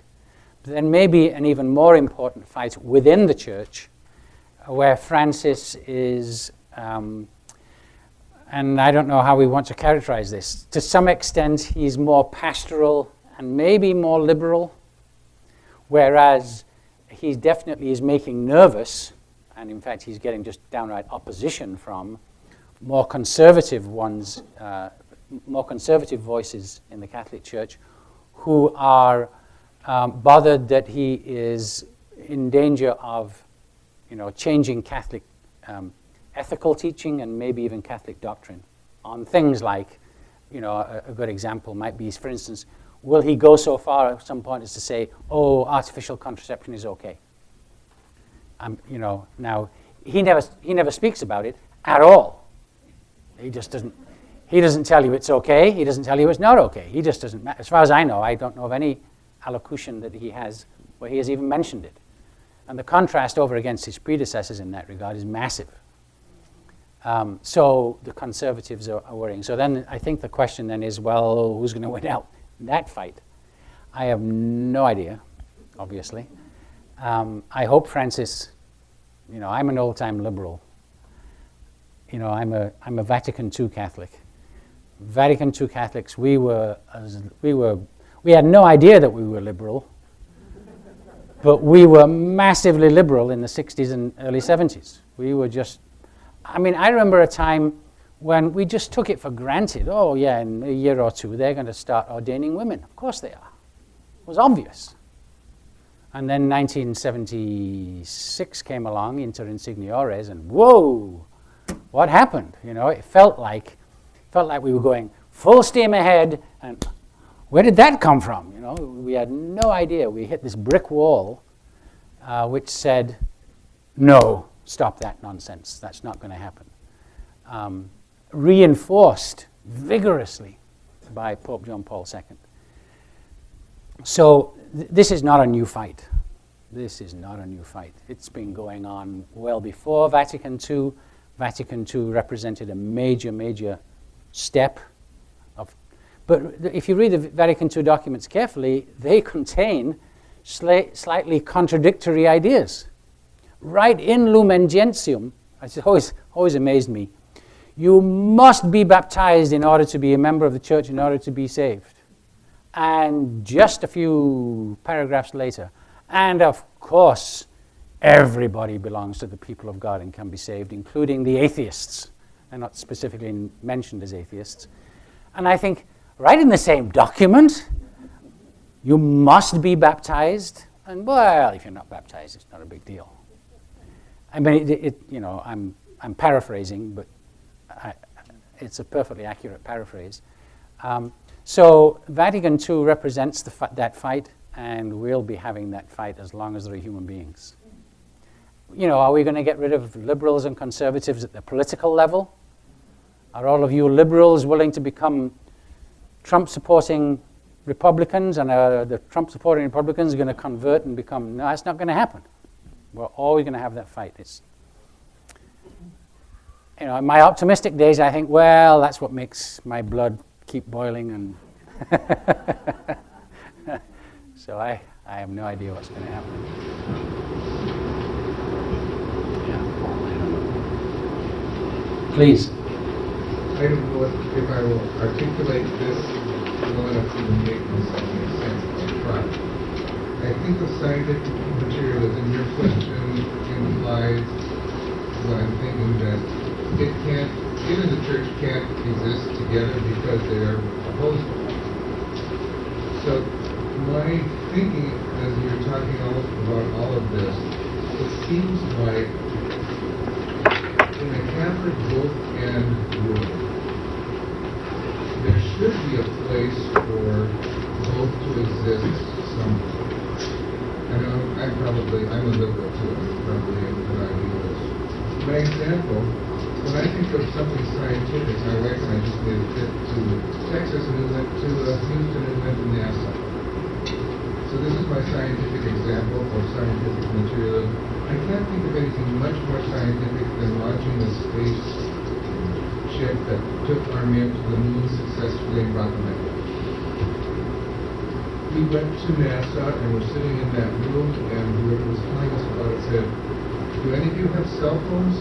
And of course everybody does. Had a smartphone. He said, "Do you realize that in your smartphone you have more data than we had combined to launch these men to the moon?" Right. So this is telling me that if we have a different attitude towards science and what it can do, there's no reason it can't exist and expand and continue to be as important in our world and lives as it is right now. Right. It shouldn't have to be either or, it could be both and. And how do we get other people to make it think that way? It's not science. However, it's not at all science. That's the problem. The Catholic Church has been a supporter of science from ever there was science. The problem is scientific materialism, which is a philosophy. And it's really important to emphasize that. I'm really glad you're asking this question, because it's a really important issue. Scientific materialism is just a philosophy. It's, in fact, in many of its manifestations, it's a religion. I mentioned how Daniel Dennett speaks about the contemporary orthodoxy. That's a very religious term. And Edward Wilson, biologist who talks about human beings and their mind as just being so many billion nerve cells, he speaks about scientific, and he specifically names scientific materialism, and he says it's a better mythology than religion. And he wants us to believe that mythology. He says that's the framework of understanding for all of reality. And so they lift it to the level of a religion because they want you to believe in it and form your thinking and even your mind and behavior by it. Well, my response to that is, of course, everything of science we absolutely affirm. There is nothing of science that going to the moon, using cell phones, blah, blah, blah. I don't know of anybody in theology who says, no, we must not do that. But that's completely separate from the issue. Do you therefore conclude that science and technology alone tell you what human life is, what the universe is, what all of reality is? And that's the problem. When you know, we're so fascinated with science and technology that we imagine it's the definition of the entirety of reality. And in my book, what I'm saying is that's way too narrow. That's, you know, Edward Wilson at the beginning of one of his books, which I like the book a lot, it's a book called Consilience. And the fundamental thesis of the book is that all knowledge ultimately is connected. But he wants to connect it only around science. Anyway, at the beginning of that book, he tells a story of when he was a teenager and he discovered evolution. And he had been raised Southern, I think it's Southern Methodist or Southern Baptist, I think. And then he concluded, oh, the Bible doesn't tell me about evolution, therefore the Bible is useless. Now, as a teenager, fine. You know, teenagers, how smart are they? You know, so you make that decision as a teenager. I'm not going to worry about you because you're a teenager. But he's writing this book as a man easily in his 50s or 60s, maybe even his 70s, and he still affirms the Bible doesn't tell you about evolution, therefore the Bible is useless. That's exactly like saying Shakespeare doesn't tell me about evolution, therefore throw out Shakespeare. What kind of sense is that? Or poetry doesn't tell me about evolution, therefore throw out poetry. Philosophy doesn't tell me about evolution, therefore throw out philosophy. That's just wacky thinking, in my opinion. He's a brilliant biologist, lousy philosopher. Over and over and over again, that's the problem with scientific materialists. They're trying to tell us science has the answers to all things. It doesn't. Science is brilliant with observing, measuring, and testing. I tell my students, OMOT. You observe, you measure, or you test when you're doing science. That's the scientific method. And it's brilliant at enabling us to define, you know, the physical world. And that type of knowledge is highly definable. You can put it in mathematical terms, you can repeat it, you can test it. But as soon as you move up to the social sciences, things are much more just probabilistic and statistical. Your ability to control the knowledge starts to escape your grasp, even with the social sciences like psychology, right? Or sociology. Imagine they're just then doing probabilities. Move on up to slightly more complex knowledge, such as, you know, reading a novel or reading a drama or a Shakespearean play. Have you now left the realm of knowledge? Not at all. Can you learn from human nature reading Shakespeare? We continue to read Shakespeare precisely because we believe we can. Precisely because it does instruct us. We continue to teach our students poetry, not just because it's entertainment, but because we actually believe that we can learn from poetry. And so drama, and then you get into the arts. Is music, in some sense, knowledge? I absolutely maintain myself that that music and the other arts are an exploration and an expression of reality in their own way, But of course, it's at that point that we've completely left the realm of words. Well, of course, we do sometimes stick songs in there, and so we have words and music. But, you know, Beethoven's Sixth Symphony, and he just tells us that the first movement is about pleasant feelings on entering the countryside. And you listen to that movement, and does it convey that? It does to me. Is it exploration and expression of reality? I would say absolutely. Philosophy, how do you define that? Right? What the hell? And I tell my students, by the time you get to theology, you have no idea what the hell you're talking about. We don't know what we're doing in here. I tell them that over and over. We don't know what we're doing. But are we doing something? Absolutely. In fact, I tell them you're doing the most important thing you'll ever do. The hell with your major, do theology. This is the important stuff. Because here is where you will integrate all of that knowledge and learn that all of that knowledge combined is what it is to be a human being.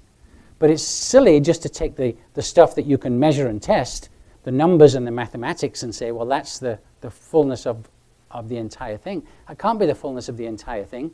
You need all of the transcendence of philosophy and theology to do science. Science is only recent because we needed the philosophical grounding to get there.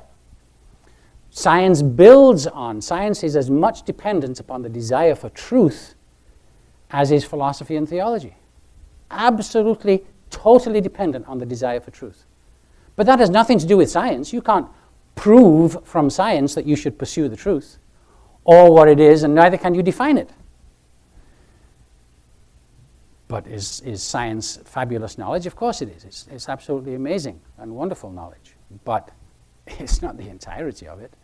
It's you know, the icing on the cake. But you sure as heck need the cake. So anyway, I don't know if I hope I responded to your question. It's really an important one. Yes, sir. One thing, one scandal that's flashing through my mind right now, which I think you can clarify, is the scandal about Galileo and the church's dealing with him. I know modern Catholics today, modern non-Catholics, of course, misunderstand that. But that is something that a lot of people use to highlight the alleged conflict that Catholicism has with science. Well, let me strongly recommend to you a wonderful book called Galileo in Rome by a man who sadly died a few years ago now. He was a priest, he was a physicist, he was a philosopher. His name is Mariano Artigas, Artigas. Fabulous book, because what they did was they had access to original Vatican documents, the correspondence between Galileo and the people of his time, the church authorities with whom he was debating. And they're able to show, and actually numerous historians of science have said this in recent years, and that is, it wasn't primarily at all a contest between Christianity and science. That's not the way to understand what was going on. It very much had to do with politics, personality. Galileo was a pretty stubborn guy.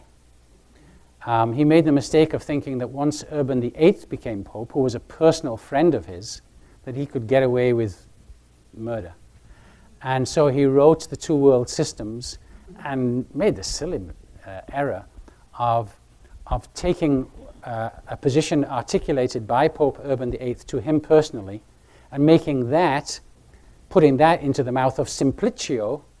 You remember the Two World Systems is a kind of a trialogue between three people, and I'm going to forget their precise names. But anyway, Simplicio was the fool, the simpleton, who didn't understand the heliocentric system.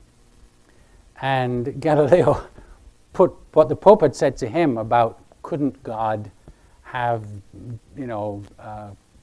made things just any way that he wanted, and therefore can't it just be that, and then, that the earth is the center and so on.